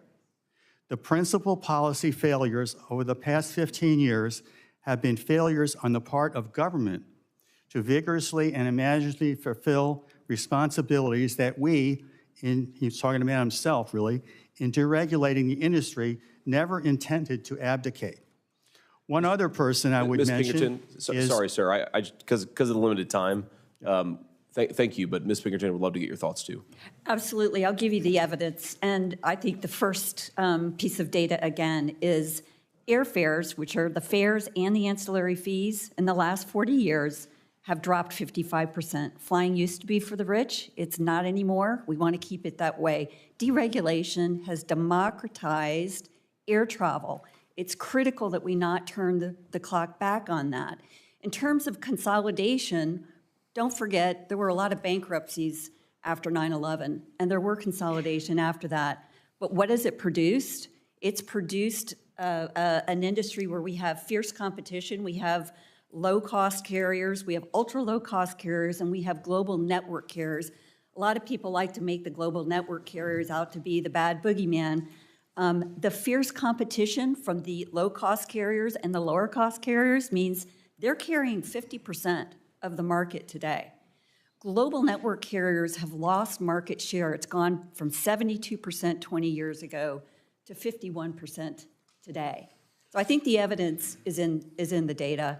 It's the customer service and airfares and the variety of airlines that are out there. We just had 2 new airlines get into this industry, Breeze and Avello, plus the other 11 airlines that are out there competing fiercely every day. Thank you. I appreciate that, both. And directed this last question to Mr. Watterson, just because this may have a policy implication and it may not, but how often do you get to talk to one of the senior executives of America's Airlines or one of America's biggest airlines? And so, I've heard this from constituents many times. I've experienced this myself. You go to the gate and your flight's supposed to leave in 20 minutes. And yet the flight that's supposed to take you to where it's supposed to go has not even arrived. And of course it has to deplane and all that stuff. And then, it's supposed to leave in 10 minutes. And then you go and ask the gate agent, is the flight going to leave on time? And they say, yeah, even though the flight hasn't arrived yet. And then an hour and a half later is when your flight actually departs. I mean, that's a pretty common experience, I think, for a lot of travelers across a number of airlines. I'm just curious why you guys do that. Is there a business practice that motivates that decision? Because it seems like it's pretty obvious to everybody the flight's not going to leave on time, but there isn't always transparency about that fact. Thank you, Senator, and I apologize if you experienced that on Southwest Airlines. The situation we often find ourselves in is more smaller times, not an hour and a half, but usually when the flights are maybe plus or minus 15 minutes, we have 2 choices: be super transparent, and the time could go plus or minus 5 or 10 minutes every 5 or 10 minutes, or stick with the original time knowing that you're kind of a little bit off. And so a lot of times we have customer confusion. It's that debate of like how frequently you do update them, knowing that time will change frequently, or do you just stick with the original time even if it could be off a little bit? So there's probably not a very good answer in the end which way to go. Thank you. Senator Markey. Thank you, Madam Chair. During the first 11 months of 2022, more than 25% of Southwest flights either arrived late or were canceled, Southwest's worst performance since 2014. Southwest pilots have been sounding the alarm about these operational issues for years, yet these warnings were apparently summarily ignored. Mr. Watterson, did the Southwest Airline Pilots Association warn Southwest about the issues that led to the meltdown? Yes or no? Thank you, Senator. They warned us about some of the issues that were part of the meltdown. Okay, and why didn't you do anything about it? Thank you, Senator. We were addressing part of those issues. Obviously, it was unsuccessful, but with regard to some of the crew scheduling, we had invested in those areas. Well, again, because you did not listen to those warnings, catastrophic conditions were created for passengers by the hundreds of thousands all across our country. That is absolutely unacceptable. You were warned. That mismanagement absolutely led to real pain, real harm for families. In response to what happened, Senator Blumenthal and I called on Southwest to provide a cash hardship payment beyond refunds and reimbursements to help compensate for passenger suffering. Instead, Southwest gave each passenger frequent flyer miles. Mr. Watterson, will Southwest commit to providing customers with a cash hardship payment instead of frequent flyer points if passengers desire that? Thank you, Senator. We believe being generous with the reimbursements and giving frequent flyer points is a preferable way to compensate our customers. Well, unfortunately for those customers, those points are little consolation for passengers like Christine Pastor and her husband, who were unable to visit their sick daughter at the hospital on her birthday over the holidays because of Southwest cancellations. Mr. Watterson, if an impacted passenger refuses to fly Southwest again, will Southwest commit to providing the passenger with a cash payment instead of the frequent flyer points? Yes or no? Thank you, Senator, for the question. I think we have plenty of opportunities for them to fly us. If they choose to fly somebody else, certainly their choice. It is their choice. Would you give them a cash payment in order for them to fly on another carrier rather than Southwest? No, Senator, we will not pay them cash to pay another airline unless it's for reimbursement of a flight they took in the disruption. And again, that just misses the whole point about the customers, how they were inconvenienced, and how they need to be compensated with cash. It's deeply disappointing to us for many passengers. The point system that you want to use is just going to be useless. It's nothing but an empty gesture. And I will say that 14 of the senators wrote you a letter asking you to answer questions on this and get the answers back by February 2nd. It's now February 9th. Obviously, your answers could have helped us to prepare for this hearing, and it's unacceptable that Southwest did not respond to the Congress in time so that we could be fully prepared for this hearing. Ms. Pinkerton, in your testimony, you write that 66% of flight cancellations between January and November last year were caused by weather or the national aviation system. Here's another way to look at that data. More than 1/3 of cancellations were the airline's own fault, such as maintenance or staffing issues. Ms. Pinkerton, what percentage of flights were canceled in 2019 due to the airline's own operational problems? Senator, I don't have that data at my fingertips, but what I did earlier was say that we take responsibility when cancellations are within our control. We acted very quickly in 2022. We did two things. We reduced our schedule by 50%, and we went on a hiring binge. We hired 50,000 people in 2022. All right, well, the answer is 28%, far less than the 35% last year that is due to the airline's own operational problems. And in 2018, it was under 25%. And in 2017, that figure was below 23%. So again, this number just keeps rising year after year. There is a serious problem. In total, the airlines caused 53,000 cancellations in the first 11 months of 2022, more than double than before the pandemic. Airlines also caused over 33 million minutes in flight delays during that period, up 65% over pre-pandemic figures. That data tells a clear and obvious story. Airlines failed travelers last year over and over. Passengers missed birthdays and weddings, and Congress needs to put guardrails on the industry to stop this putting of profits over people. And we also need to pass My Fair Fees Act so airlines stop nickel and diming customers for basic airline services, including My Families Fly Together Act, which I'm reintroducing again today to prevent airlines from charging fees just so a mom can sit with a 5-year-old daughter on a plane. Senator. It is absolutely unacceptable that airlines charge for that service. I have to make clear, none of the A4A carriers charge a family seating fee. There are a couple of carriers that do, but that's not targeted at us. But I also want to say, just on the whole ancillary fee issue, because I know it's a passion of yours, I wanted you to know ancillary fees have actually been reduced over the last several years. In fact, change fees are now a third of what they used to be. Okay, so lower Ms. Pinkerton, overall. we have to get on to other people. This is an important issue, and I guarantee you we'll get into a much heavier debate, but accountability isn't re-regulation, and I think we'll have a lot of conversation about how to grow the airline industry and how to protect consumers. So, Can I just say 10 seconds? 10 seconds. It's, customers just feel like they're shaken upside down at the counter for all these additional charge fees. It just has to end. thank you. Senator Duckworth, I'm turning the gavel over to you. I hope you will call on Senators Budd and yourself and Senator Schmidt, and then recess us until after the secure briefing. We're going to take inventory to make sure that people do want to come back and ask further questions, but we'll take account of that. But anyway, I'm turning the gavel over to you to call on Senator Budd is next. Thank you. Yes, thank you, Madam Chairwoman. Senator Budd? Thank you, Chair, and I thank the members of the panel for being here today. So, Mr. Watterson, Southwest's December failure disrupted the Christmas plans of tens of thousands of Americans, as we all know.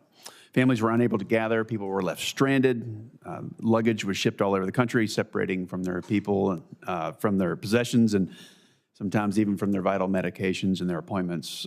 Now, you've had to answer a lot today, but for the sake of the folks I represent back in North Carolina, I'd like to hear your answers to a few questions. So what steps are your airline taking to make sure that you are ready for the next busy travel season and also to deal with inclement weather? Thank you, Senator. Our plan involves 3 buckets of actions. The first bucket is immediate short-term actions we implemented just after the disruption, so that this exact similar type of activity with regards to some of our crew scheduling software and some of our decision-making were remediated. We have a second bucket, which is each operational department is going back and revisiting the disruption and understanding what they in those departments could do better. That could be engine covers and engines, de-icing trucks, things of that nature in each department. And then thirdly, we have a systemic reviews done at the company level. We understand how all the dominoes in sequence led to that last domino. And so that third one will be bigger changes that we must fund over the balance of this year so that by the next winter season, we are ready. Thank you for that. So in 2022, understand that your operating revenues were around just shy of $24 billion, and Southwest spends about $1 billion on technology every year. And understand that you plan to spend $1.3 billion in fiscal year 2023 on technology upgrades, right so far? Yes, sir. Yes, sir, that's correct. Okay, great. So is roughly spending the same amount of money on this issue going to fix what went wrong back in December? So here's the question behind the question. Is it really a technology problem or is it a management problem? Thank you, Senator. We have technology needs that need to be addressed, so we will spend incremental to that $1.3 billion if necessary, if we find that there's technology that requires addition that's not already funded. Number two, I mentioned earlier that we have some winter weather capabilities in which we need to invest, and so I think that is the the biggest root cause we found so far, and so that will take the largest amount of our effort and our funding. Thank you. So of all your annual technology spending, was Southwest prioritizing its crew software for upgrades prior to December?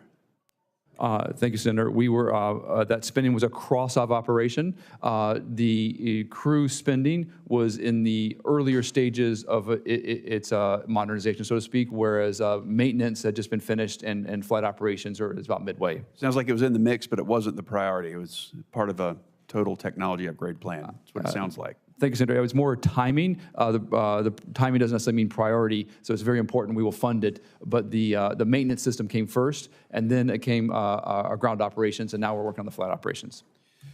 So thanks to Mr. Watterson, thanks to airline deregulation, customers have many low-cost flying options, and they get to vote with their feet and with their dollars. So it's obvious that y'all messed up, and your customers, they expect you to fix it. So will you commit to keeping us informed on the steps your company is taking to make sure that these meltdowns never happen again? Absolutely, Senator. We'll definitely follow up. Thank you. Well, again, I want to thank the panel. Consumers, again, they get to vote on airline policies and performance, especially with their feet. And that vote is where they take their business. Travelers should never have to experience what happened over Christmas again. When carriers melt down, they need to fix the problem and regain customers' trust. Thanks to deregulation and increased customer choice, airlines already have a powerful incentive to provide services in ways that their customers find valuable, and we should keep it that way. Thank you. I will recognize myself. 5 minutes for questions. Mr. Watterson, Chicago is home to Midway Airport, Southwest's second largest base of operations, and what happened over Christmas was appalling. We've heard many of these stories already today, and I'm going to add to them because it's important to keep telling these stories because these are individual human beings who were significantly affected. One Chicagoan who was scheduled to fly with 2 young children to see their grandparents checked their coats and the children's car seats, only to be told their flight was canceled. And because of a staffing shortage, there was no one who could return those essential items to them. Imagine going without coats in Chicago in December. It's dangerous, and so is putting children, small children, in a car without a car seat. It's actually illegal. I don't know what a family like this was supposed to do, or how they were even able to get out of the airport and home safely. Another Southwest customer with stage 4 cancer got stuck in Chicago while trying to fly home for treatment. And the thing that I find so shocking is that while all these delays and cancellations were happening and passengers were calling Southwest for help, it took hours to reach a live person, if they ever reached a live person at all. Mr. Watterson, will Southwest guarantee that passengers on canceled flights will be able to reach a live person within a reasonable amount of time when they call Southwest for help? Just say yes or no. It's a simple question. Thank you, Senator. In a normal disruption, we aim for a 3 to 9 minute average speed of answer, and that's how we fund our union-represented call centers. What is acceptable to you in terms of delay when it's not a normal disruption? 3 days? Unfortunately, Senator, it was a disservice to all your constituents that we had during that period of time. Despite having all of our people that were available, working and on overtimes, there was no amount of people we could have put in place to handle all the calls at that time because of the scale of the disruption. Okay, so you won't guarantee that in a canceled flight, especially in an instance like that anybody will be able to reach a live person at Southwest. That's what you're telling me. Senator, in a day like today or an analogous day, yes, we will be able to. In an exact repeat of that situation, I apologize, we can't staff. There's no way we could staff that high. Okay.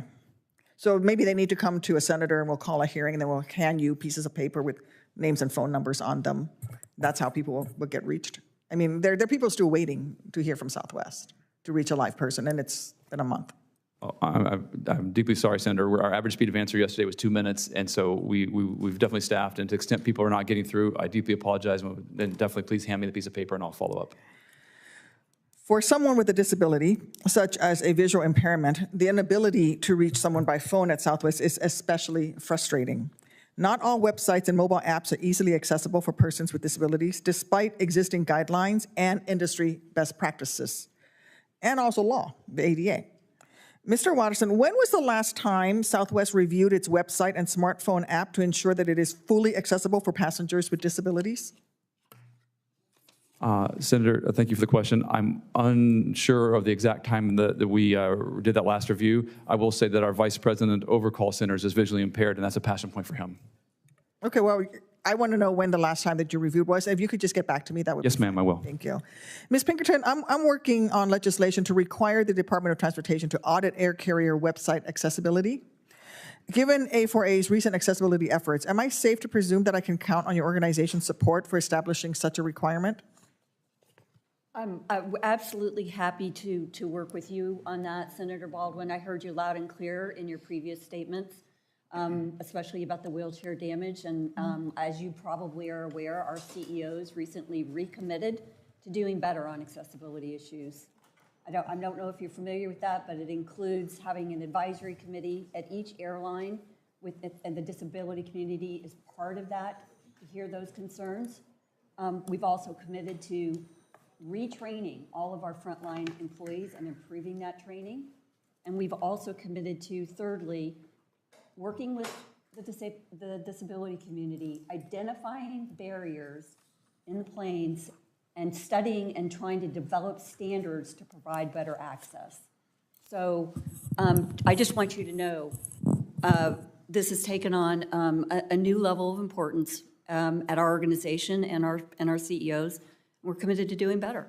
Okay. Well, I look forward to working with you on it.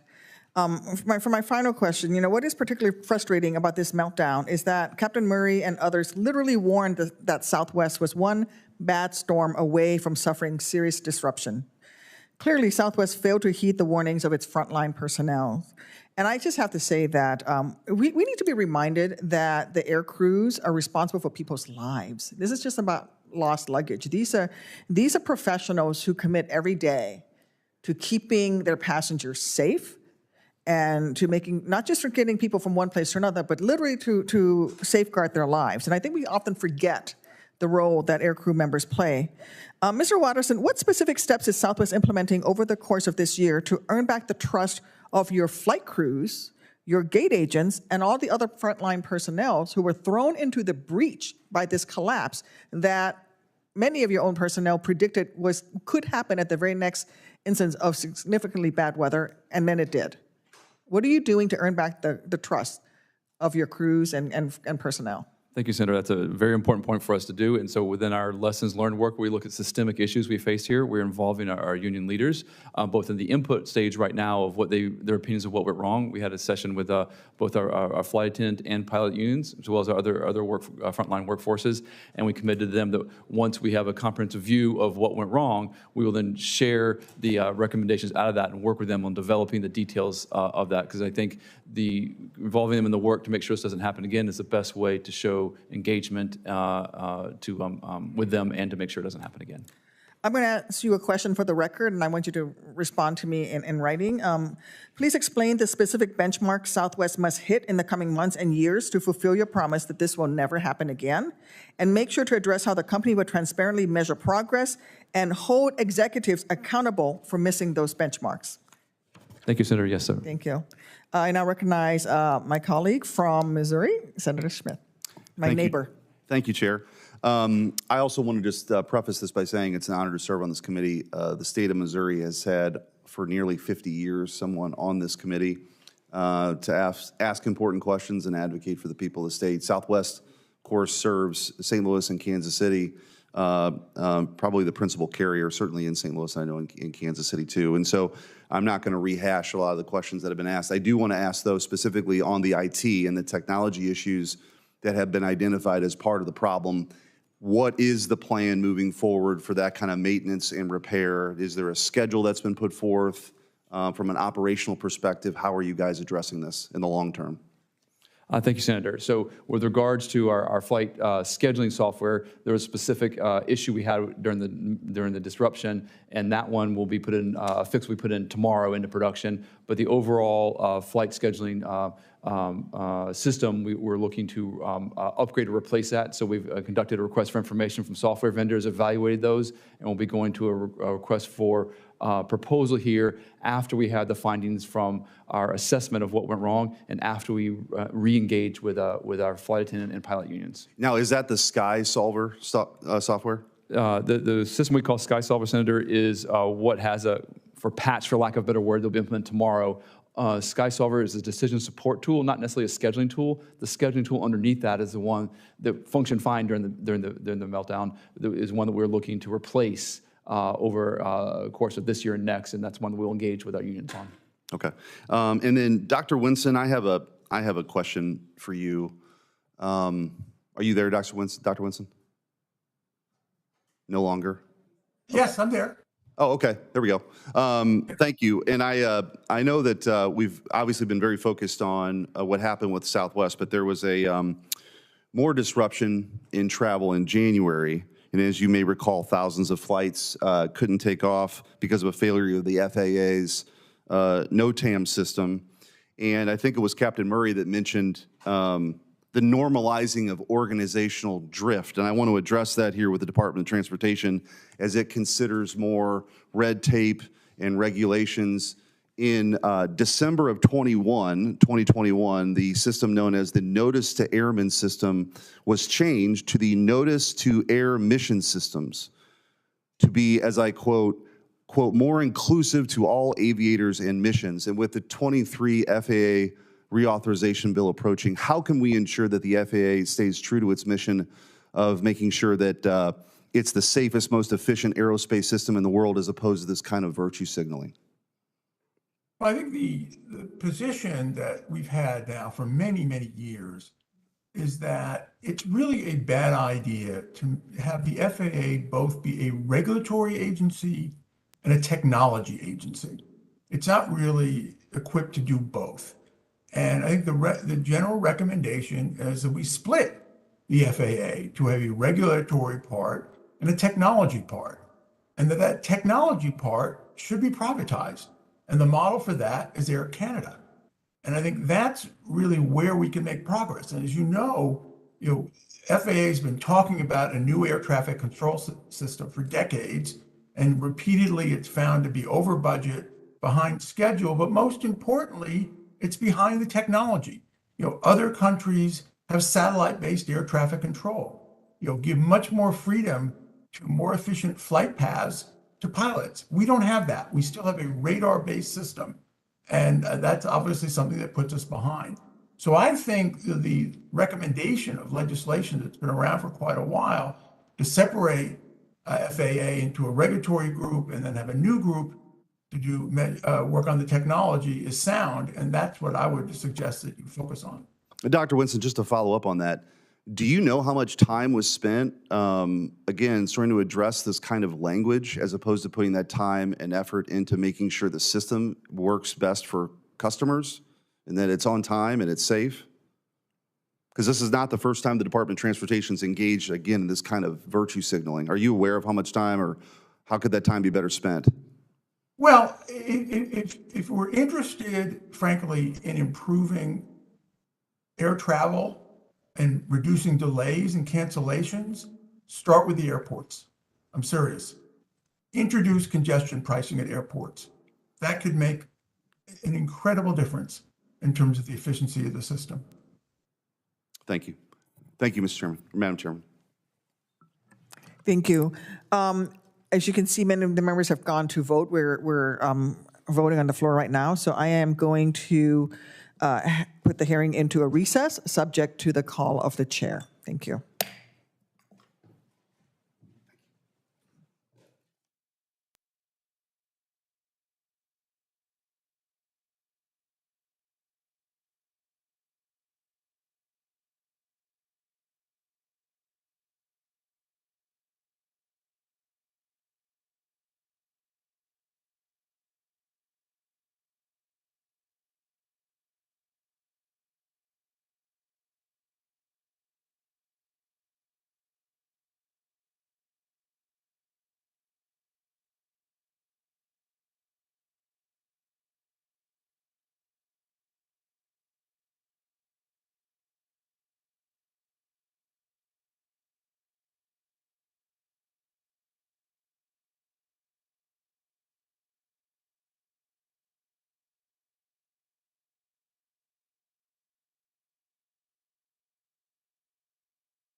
The Senate Commerce Committee will reconvene.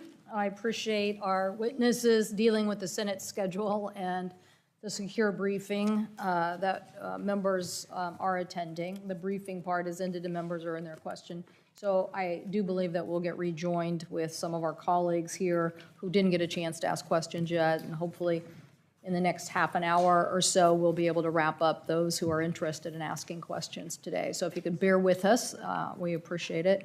While we're waiting for colleagues to arrive, one of the issues that we definitely want to look at in the FAA bill, and something that came up in the conversation, maybe I could get a little bit of input on, is what is this staffing capacity issue? Does anybody have a number for it? Does anybody have a percentage of increase over what our current system is that we think that we need to be skilling and training for that would help us build the kind of capacity that we need?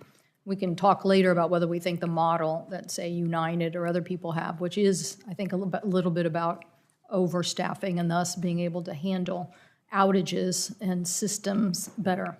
But let's just get an idea of what people think are the issues for staffing right now that we need to do in upskilling for the workforce that we need.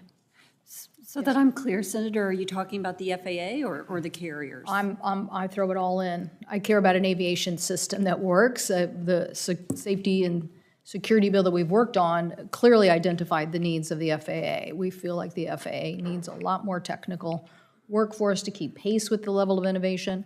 But I'm sure my members for both sides will show up and say that, their economies are constrained by lack of pilots. I have an airport in my state, Wenatchee, where people are telling them, well, we can only have one flight a day because we don't have enough pilots. We can't have rural economies basically be strangled hold because we don't have enough pilots. So we need to figure this out. So anybody who has a thought on where we need to go in building capacity that way. Okay, we'll go right down the line. Thank you, Senator, for that question. We think that there are a number of things that could be used to take care of that problem. Right now, the airlines set their own requirements for reserve capacity, whether it's personnel or equipment. There are no minimum standards set by the government. So we think that there needs to be some minimum standard for that, because the way it is now, some airlines are actually operating on negative reserves. So in a perfect day, they cancel at least 1% to up to 3 or 4% of their flights. That saves them money. And as I indicated in my earlier testimony, we need to change the financial incentives from offering bad service that's profitable, and in this case, unreliability or unsafe, to service that is good for the system and good for the consumer. With regard to supply of pilots, we made a number of suggestions in June of last year. It's attached to my testimony. Two of them were to authorize temporarily raising the age of mandatory retirement from 65 to 68 with good health. Second one was to offer temporary visas to foreign pilots that are already authorized by the FAA to fly to and from the United States, to fly temporarily within the United States. And the third proposal is to set a minimum wage for commercial airline pilots, because we've increased the hours up to 1,500 as a minimum. But in many cases, the starting pilots especially are at a very, very low wage, and that restricts supply, as do those other things. Thank you. I see my colleagues have a right. I don't know whether Senator Blackburn is ready to go. She's ready to go. Senator Blackburn. I will pick up right where you are. Senator Graham has a bill that would allow pilots. Is your microphone on? Yeah, okay. It is. Is it picking up? Okay. That would allow, let's see what he calls this thing. Let Experienced Pilots Fly Act. And it would allow pilots to fly up until age 67. So what I would like to hear, Mr. Watterson, let me start with you. See what you think about that. And then let's see, is it Captain Murray? I'd like to hear from you on this also. Thank you, Senator. I would respectfully say that I think more can be done on the other end of the spectrum, so to speak. It takes far too much money for an airline pilot to go through schooling and get the experience to qualify to become an airline pilot. Other professions in the United States receive government assistance in the education process, and that's not to a full extent available to pilots. Well, that takes time, sir. So I'm talking about alleviating issues today. I live in Nashville, fly you all a lot. I know sometimes we have grouchy flight attendants on planes, people that are overworked. I talk to pilots, they're doing yeoman's work, and God bless them all, and all the ticket agents and gate agents that work so hard through this debacle. So this is something that could be done in the short term. You're talking about a long-term fix. I'm talking about today. So just answer me yes or no. Would you support that? Thank you, Senator. Unfortunately, I'll defer to Captain Murray. We stand behind our pilots union with regard to age limits. All right, Captain. Well, and mine won't be a simple yes or no. I believe very strongly, especially with FAA reauthorization, that a lot of our issues with where the pilot shortage is occurring is at the evaluation level and FAA availability to really test pilots and help them come up and get through check rides. And so moving forward, that's where we have to address it, is really at the cradle. I've spent a fair amount of time with well, and I agree with that. Yep. And when we do the FAA reauth, we can have those discussions. A part of that is someone who is 65 years old today and is going to turn 66 next month, and they are in good health, and they have a great record, and they want to continue to fly for a year or two. It is allowing them to stay and to continue to work. That is simply what this bill does.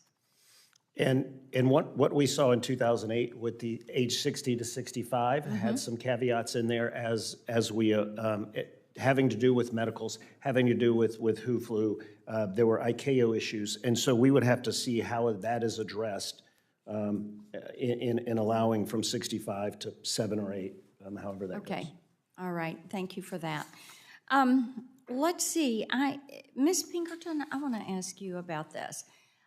We have seen fuel cost escalate, and I know for years Southwest had done a pre-purchase on their fuel, and they kept the cost low. It helped with their ticket price, and right now one of the things that I hear from pilots and others is the accelerated cost of fuel and the effect that that has had, and how airline companies are having to take funds that were set aside for other activity and place it to cover fuel cost. Give me your read on that, what you see.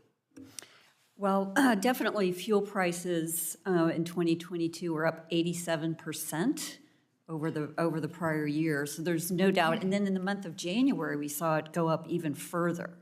So it's the price of oil, but we also have a unique situation with jet fuel. It has to be refined separately. Right. And we've got, frankly, refinery shortages in this country. So and supply chain issues all add to it. Exactly. It's okay, definitely. let me, Mr. Watterson, how has the increased cost of fuel affected you all? Did that take money away from other projects like enhancing your technology? Thank you, Senator. It doesn't take it necessarily directly away from our other projects. We are experiencing elevated both fuel costs, but also what's called the crack spread. The difference between the price of oil and the price of jet fuel is elevated because of refinery capacity issues. Okay, thank you for that. Madam Chairman, I hope that as we look at this issue, and look at FAA reauth, that we will hear from some of the other airlines about their response on this December storm. I know that there are airlines that have not made refunds. I know there are airlines, I know families that booked with air miles and the flight got canceled, but they won't give the air miles back to people. And this was, they had no control over this. So it is not just Southwest. I think Allegiant, American, Delta, all of these, JetBlue, we need to hear from all of them on how they're dealing with these issues. I couldn't agree more, Senator Blackburn. Thank you. Consumers deserve refunds. If Yes, we give, they do. If we give a licensure through the FAA to certify that you can be an air carrier to deliver service, you need to deliver it or give a refund. Okay, Senator Sinema is next. Thank you, Chair Cantwell, and thank you to the witnesses for joining us today. Southwest Airlines is one of the largest airlines serving my home state of Arizona, with a base at Phoenix Sky Harbor and a significant footprint at Tucson International. And due to Southwest's connection with my state, our office has heard from many, many Arizonans who were impacted by Southwest's 15,000 flight cancellations over the holidays.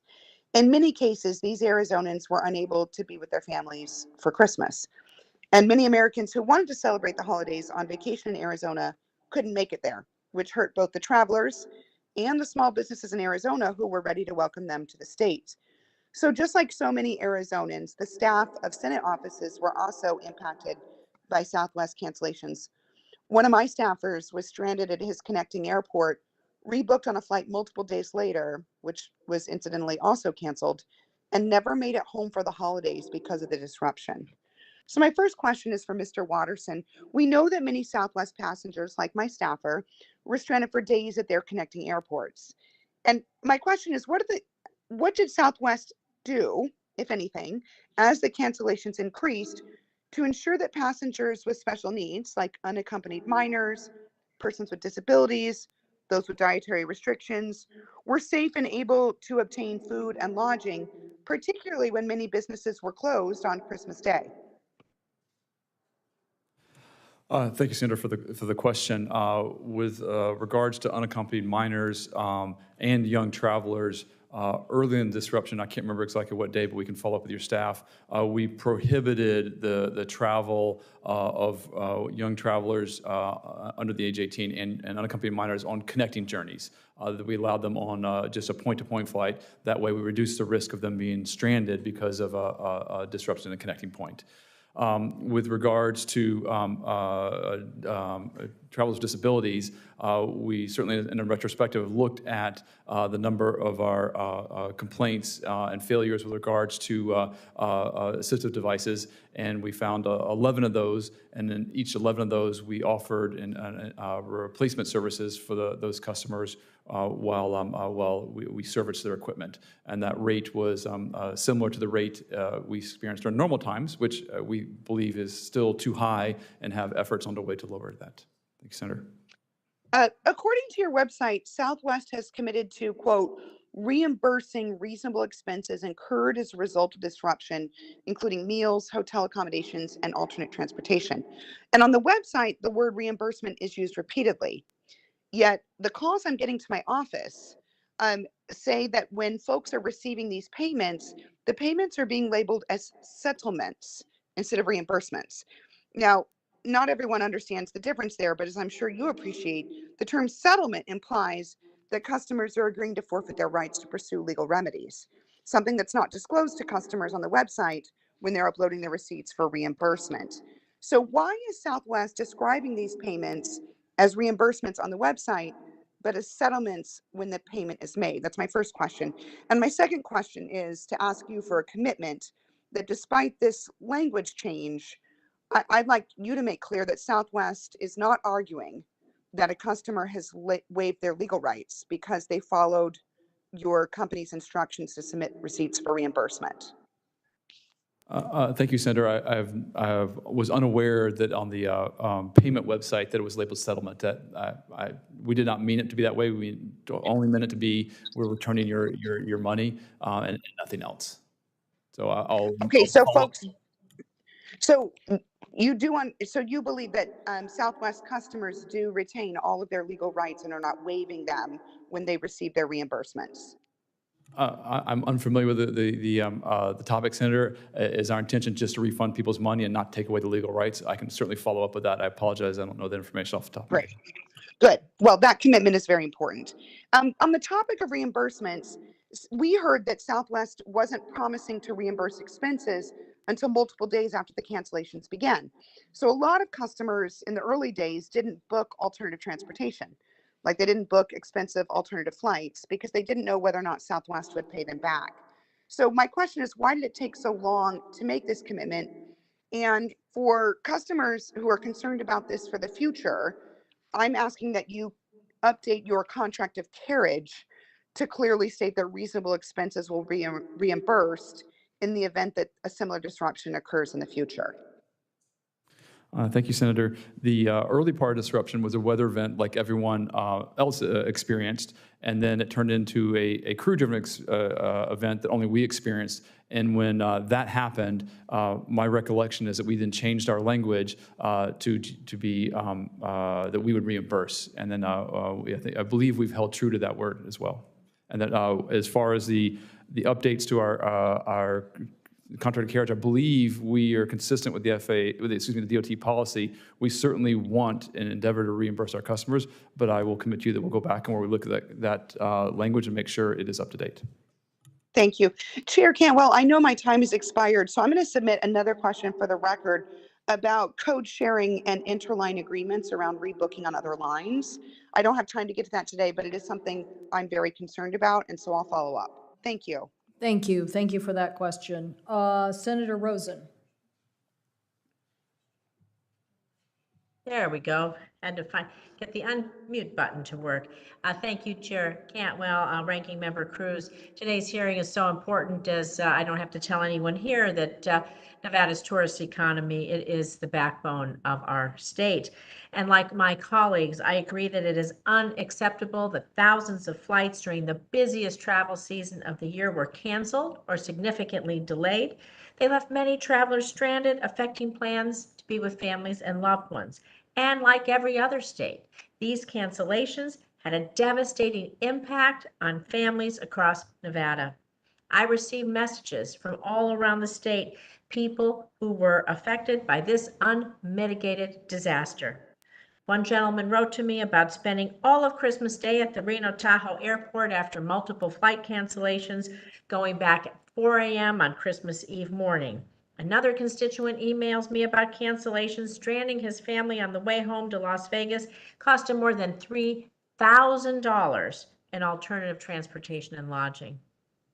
Besides all this impact to travelers, the cancellations also hurt the workers in my state. They are the backbone of Nevada's travel, tourism, and hospitality industry. It hurt our airports, which are the gateways to our economy, and it will hurt the future travel to my state if we don't fix the problems caused by this calamity right away. And so, I'm a former computer programmer. I'm going to talk a little bit about IT integration here. I want to discuss Southwest technology infrastructure. Mr. Watterson, we've heard today the primary reason for the meltdown in December was a system failure caused by your outdated optimization technology. Well, I know when you mix a decades-old IT system that the airline's outgrown with a staffing shortage and winter storms, the busiest travel season of the year, the end result, well, we know what it was, over 15,000 flights canceled.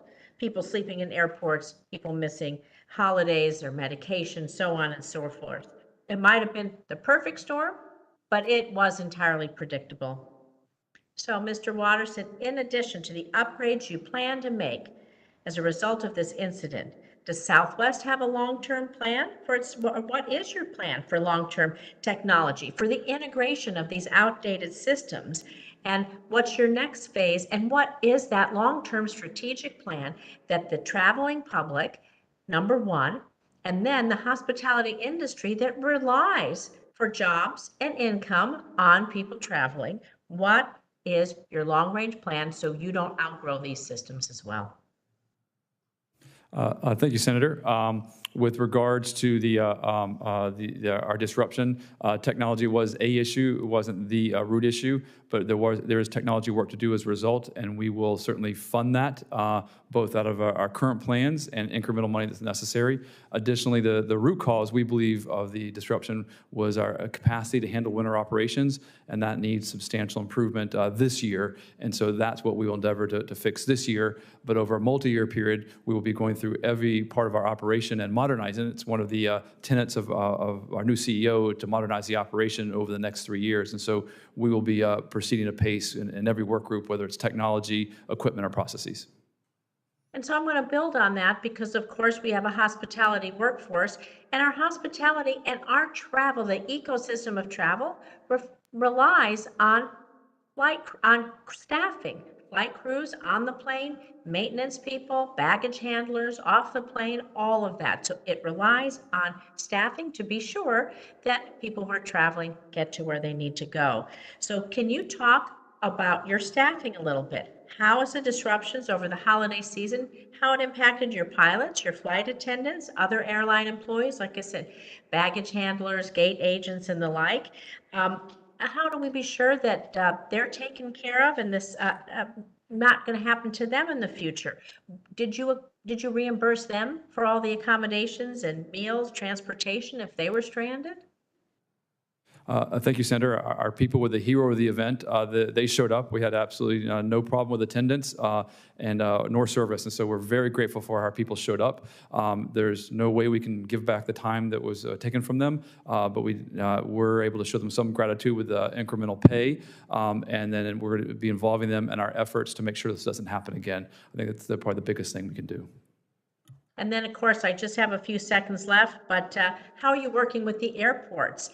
Every airport, and every major airport in states, this is a huge economic driver.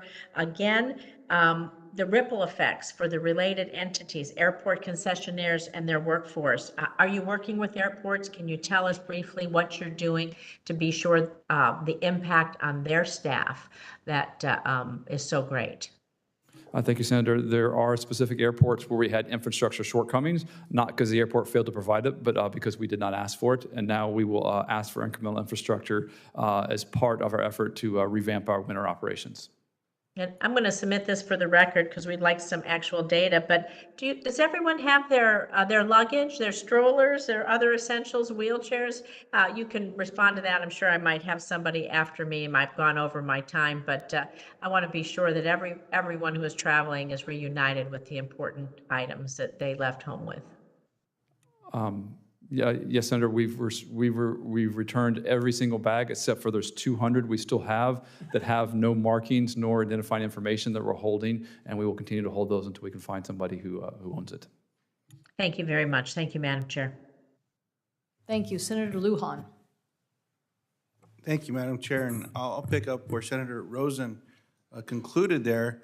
From a reimbursement perspective, well, I'm pleased to see that Southwest is taking its commitment to customers seriously, providing reimbursements and refunds, points, and direct deliveries. We've heard from colleagues today that many constituents that we have across the country still have not been made whole.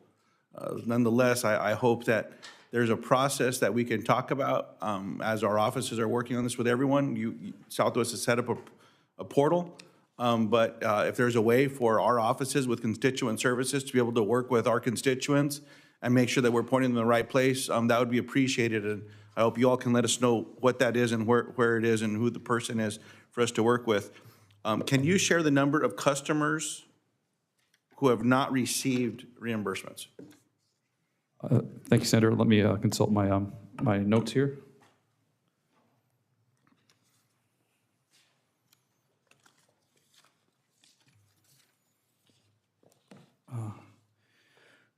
Senator, we've had 284,188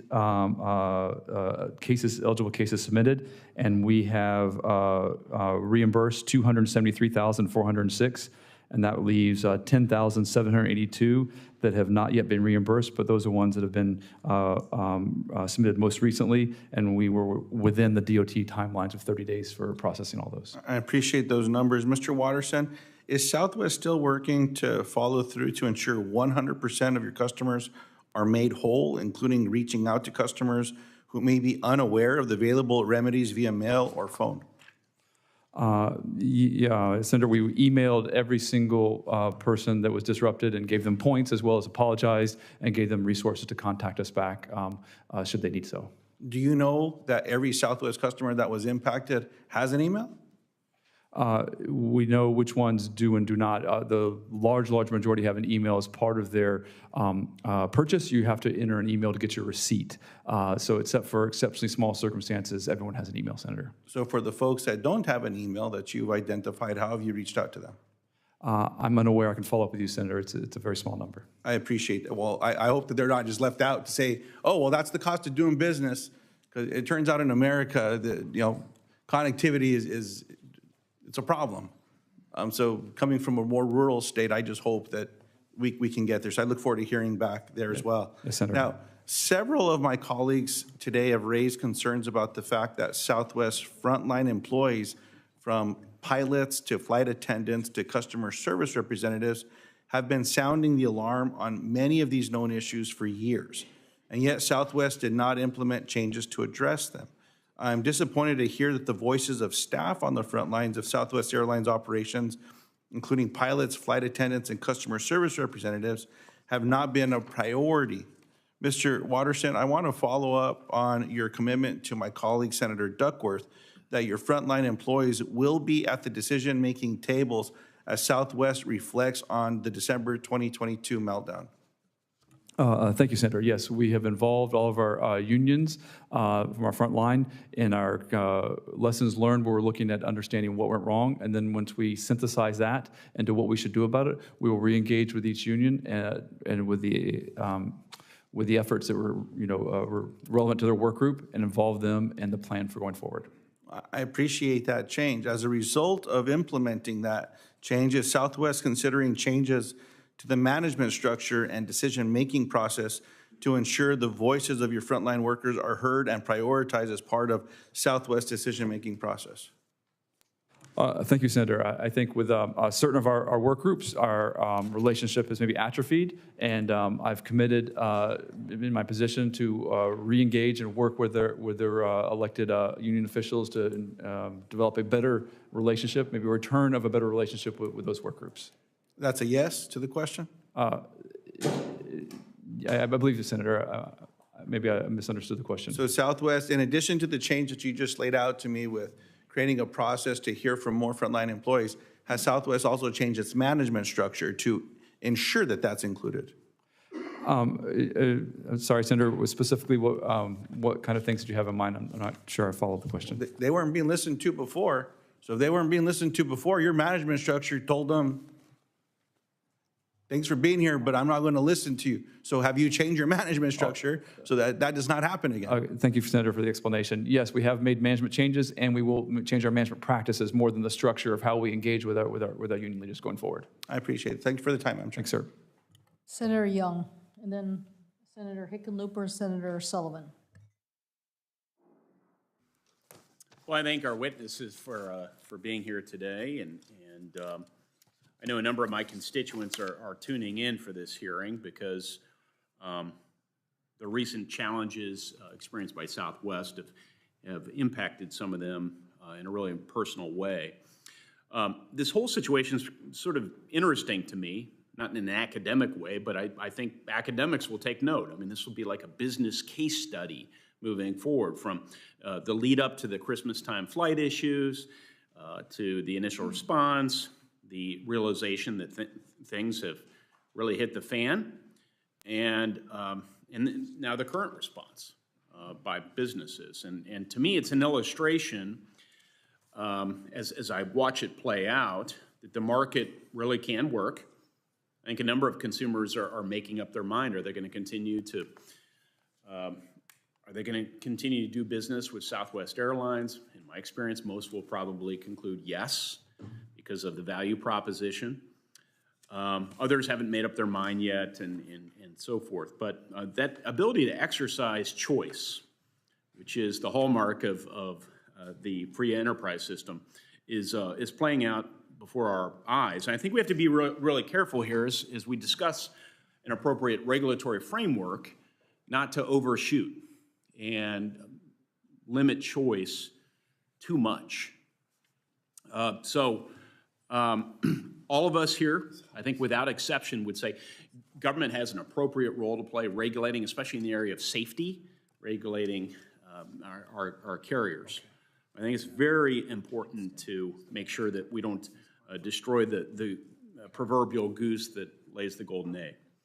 Now, with that lead in, I want to ask a question to Dr. Winston. I think he might be joining us remotely. That's my hope. Because in his testimony, he discusses a few policies that would enable the U.S. aviation system to more effectively respond to unexpected events like the Christmas time flight challenges. So I asked Dr. Winston, if you're still there, sir, can you discuss some of those policies, namely the issue of foreign competition and cabotage rights? Okay, well, that, what we're talking about there is a longer run policy. And the idea obviously is to stimulate airline competition with all the benefits that we've already received from deregulation, and effectively another round. You'll have more people then competing on routes and offering new innovative services, and there'll be spare capacity, so to speak, or at least additional capacity. I've had experiences, probably everyone has, had a canceled flight on one carrier, but there was another airline operating at the airport, and I went to them and took that flight. So those kinds of backups could be around and would help. But I think the other point that I keep on harping on that doesn't seem to get much attention is the role of airports. Remember, all this is happening at airports, right? It's their property, so to speak. What are they doing to be working with carriers and trying to provide transparent information and accommodating them in some kind of sleeping arrangements so that things break down? I think that is where we need to stimulate much more competition and interaction, where airports have an incentive to work with airlines and have the airports, for example, be in charge of de-icing. It's kind of amazing that the airlines have that responsibility. The airports should be doing that, and I think they would compete to do that. So I think it's the combination, both the infrastructure and competition, that's going to get improve things greatly. Dr. Winston, thank you for that response. And with your indulgence, I'd like a member of my staff to follow up with you about those suggestions, if that's okay. Sure. All right. Ms. Pinkerton, your association represents a number of U.S. airlines, and I'm interested in the broader context about what's happening industry-wide and what should happen to passenger carriers as a whole in response to this high-profile flight disruption.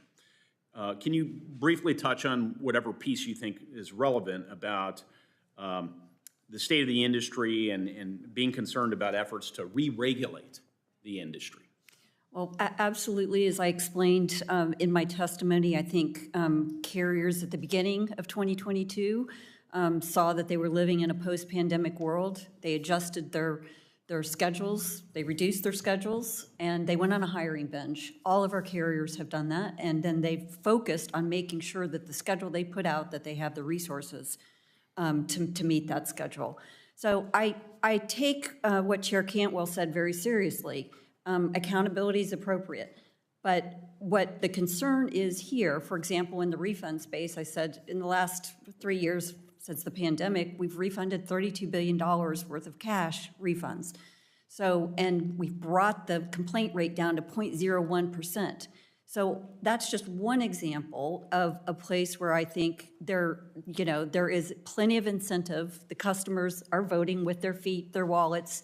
They will make decisions about what carrier they want to fly. But I think it's important, since we know that deregulation has reduced airfares dramatically, brought us more service and more choice, not to overreact on the regulatory framework with a one-size-fits-all type of approach. Thank you. Your time has expired. Senator Hickenlooper. And after Senator Hickenlooper, Senator Sullivan. Thank you, Madam Chair, and thank you all for taking your time out of your busy lives to be here with us. Ms. Pinkerton, the FAA has an important mandate to ensure passengers have reliable, safe, accessible access to air travel. Agency oversight rule applies to large hub airports, essential air services for rural communities, and more. Ms. Pinkerton, what would the FAA do to improve air service with a permanent Senate-confirmed administrator in place?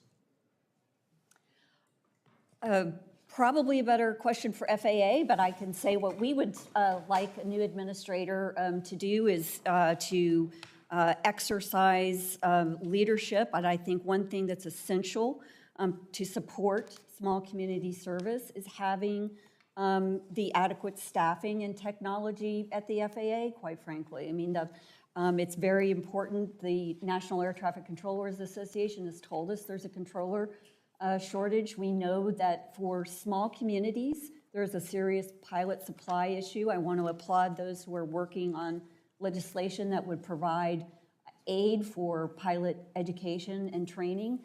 Those are the types of things we would hope a new administrator could focus on. Great, thank you. And the FAA is not here, per se. They're here. But I just wanted to speak to the other committee members that President Biden re-nominated in January Phil Washington to become the first African-American to lead FAA. And he's someone I worked with a number of years. I want to just make sure that the other committee members know that this is long overdue. We need leadership at that level, and this is a classic example of where that would be needed. Mr. Washington served our country for 24 years in the U.S. Army. He rose to the rank of command sergeant major, which means he's one of those people that actually gets things done. Some people say he hasn't had enough air experience, but immediately following the winter storm catastrophe, Mr. Washington is now the head of the third busiest airport in the world, Denver International Airport. Mr. Washington, after that winter storm catastrophe, he launched an after-action review with its airline partners, including Southwest Airlines, and they are hard charging in terms of identifying operational barriers and methods to improve service in and out of DIA, and how to make sure that each airport's doing everything they can to make sure these things won't, or such an event doesn't happen again. Mr. Washington's led major transportation organizations now for the last 12 years. He was the CEO. I first met him when he was running the Regional Transportation District in Colorado, which had passed fast tracks, 121 miles of new light rail track, at the time the largest transit initiative in the modern history of the United States. He was so successful at that, we lost him. He was lured away to Los Angeles to run their County Metropolitan Transportation Authority. And then he was brought back as the CEO of DIA about 3.5 years ago, and was appointed with unanimous support by City Council. Even as he came to DIA, he hit the ground running because he was in a situation we were at about 60 million or 65 million passengers every year in an airport that was designed for 50 million. He put the Great Hall Terminal project, which had been through years of delays, got it right back on track and back on budget. It will modernize the airport's terminal and screening capacity dramatically. He launched DIA's Vision 100, which is an initiative to make sure that we can support 100 million annual passengers by the end of this decade. And he created the first of its kind Center for Equity and Excellence in Aviation to grow a skilled and diverse aviation workforce of tomorrow. Now, as Congress prepares to reauthorize FAA for the first time since 2018, it needs to have a permanent leader in place. The agency, I think, is hamstrung on major rulemakings without a permanent administrator. They need to be able to implement bipartisan infrastructure law programs. I think Mr. Washington is uniquely and exceptionally qualified to serve at the FAA. He's got the military discipline, the organizational leadership, and the forward-looking vision. So I want to urge the committee to make sure that we hold the hearings and get Phil Washington's nomination confirmed ASAP. So you guys got off the hook there a little bit. Thank you. I yield back. Thank you. Well, I guess the chair's left, so I'm going to call on myself here. I was going to call on you. Oh, thank you. So, Captain Murray, I'm curious about the role that the Pilots Association are going to play in the third-party assessment that's being commissioned by Southwest. I'm a big fan of our pilots, fly a lot, being the senator from Alaska, and know almost all. I feel like I know almost all the pilots up in Alaska. A lot of them are veterans. I'm sure a lot of them are veterans in your organization. How do you think you guys are going to fit into this assessment, and what are going to be the highlights from your perspective? Well, thank you, Senator, and thank you for the question. I think that SWAPA is uniquely qualified to provide input, and we have been trying to do that for many years. I like to say that Southwest has an airline to run.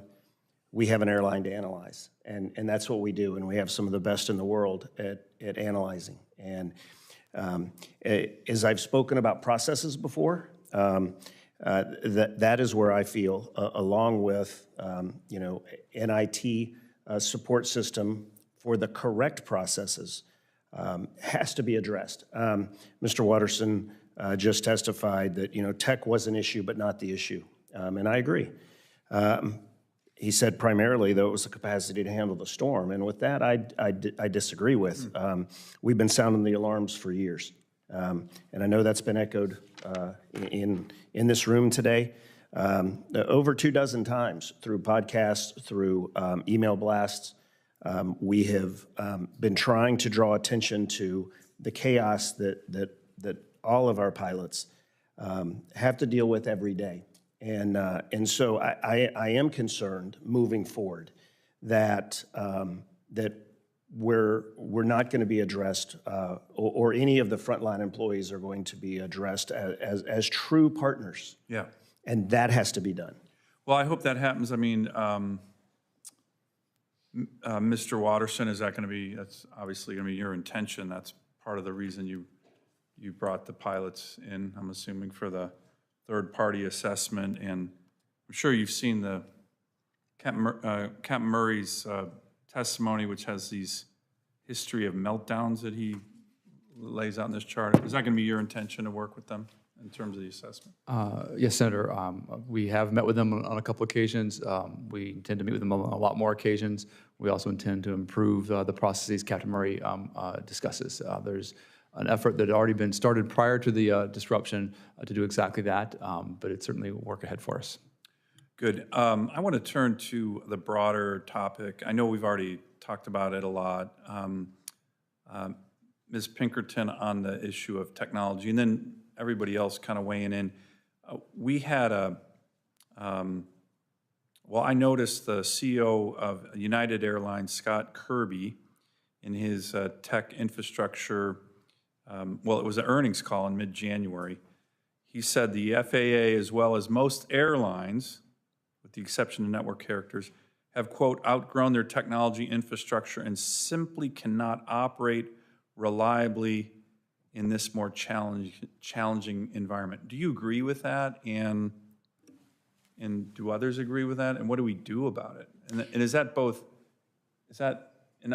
Obviously, I'd rather have Mr. Kirby speak to his own words. But do you think he's getting an aviation infrastructure, technology, or FAA, or the combination of both? So I won't address a particular airline's comments, but what I will do is speak for the entire industry. Well, he was trying to speak to, and as the CEO of a big prominent airlines, he probably has a pretty good purview. Yes, I would say I do as well, having worked closely with carriers now for over 15 years. So I can tell you that this year, 2022, all of our carriers together made record investments in their people and then their product and technologies to make sure that they can recover from operational issues. We hired more people in 2022. You've heard we needed that extra staffing, even for a smaller schedule. Technology is something that is a constant refresh. I put these technology buckets and investments into 3 categories. One is for the passenger, the apps, the communication, the bag tracking that goes on automatically from your phone. Then we've got what we give our frontline employees. They've got iPads and Apple phones and technologies that they can use to assist passengers. But then importantly, there's this operational technology bucket. And I can tell you our carriers have done a lot of things that I think are actually instructive for the FAA, such as moving some of their on-site, on-premises technology to the cloud to make sure that, and then having, an East Coast cloud and a West Coast cloud, so that if the East Coast cloud goes down, you've still got the West Coast, and you don't have everything at one physical location. More operational kind of computing juice, so that when you have this influx of data with irregular operations, you can handle it.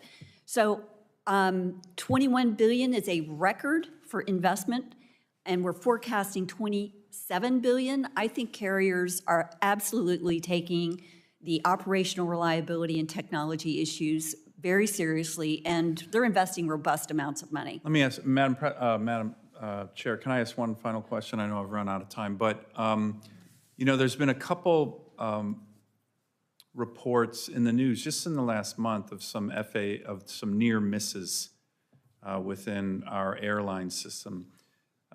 Fortunately, nothing happened in terms of an accident, but I think most Americans take for granted but are proud of how safe our passenger airline service is, because it is quite remarkable when you think about it.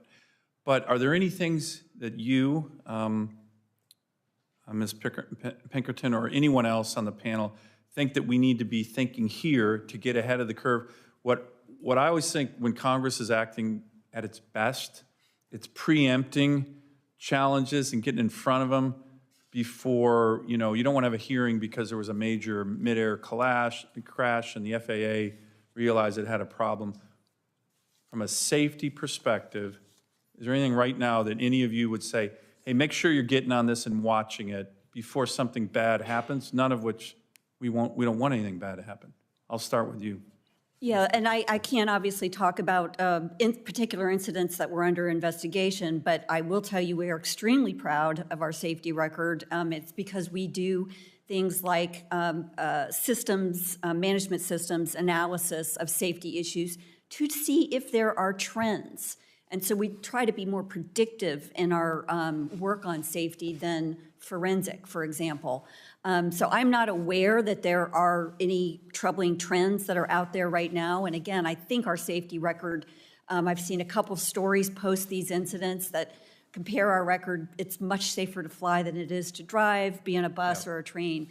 But that doesn't, we take every incident seriously and we learn from it. Any other panelists who want to just comment? Yeah, can I make a comment? Sure. Can I talk? Okay, so let me just stress again. I think the fundamental problem is that the government's comparative advantage is not really to manage and operate a technology service. That's something the private sector can do much better. And that's why it's important to separate FAA into a safety regulatory responsibility and have a new agency, preferably private, that's responsible for adopting a new technology for air traffic control that focuses on a constellation of satellites, which will keep much better watch on aircraft and expand airspace capacity in the process. I think that's really the first order of business if you really want to improve the system in the long run. Okay, quickly, Captain Murray and Mr. Hudson. Yeah, I just want to add that there is an infrastructure issue that has to be addressed. That's what y'all will be doing. But at the end of the day, whatever failures occurred, and it's still under investigation, the latest one, at the end of the day, what saved those 2 airplanes was a experienced professional crew that broke the error chain at the very last moment. And it is incumbent, as we move forward and as we see emerging technologies, that 2 crew members stay on the flight deck to prevent exactly what occurred in Austin. Yes, Mr. Hudson. Some things that we've suggested in the past would be to involve NASA not just the FAA and what's been called Next Gen, which has been delayed or has gone through maybe 5 iterations. Secondly, that we need stress tests on the computer systems, both the scheduling and the safety. We don't have that right now.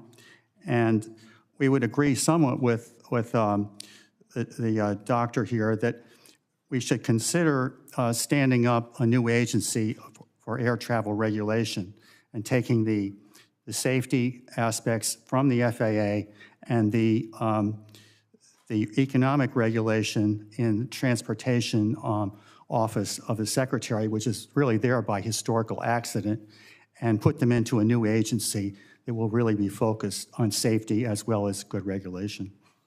Thank you. Thank you, Madam Chair. Yes, thank you, Senator Sheldon. I know how important air travel is to Alaska, so.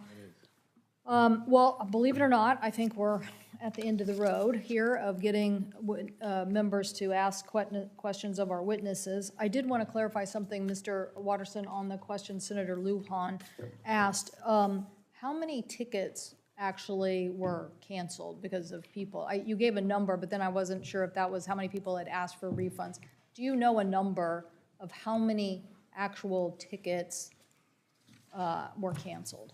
I have the refunds. Would that be sufficient? No, no.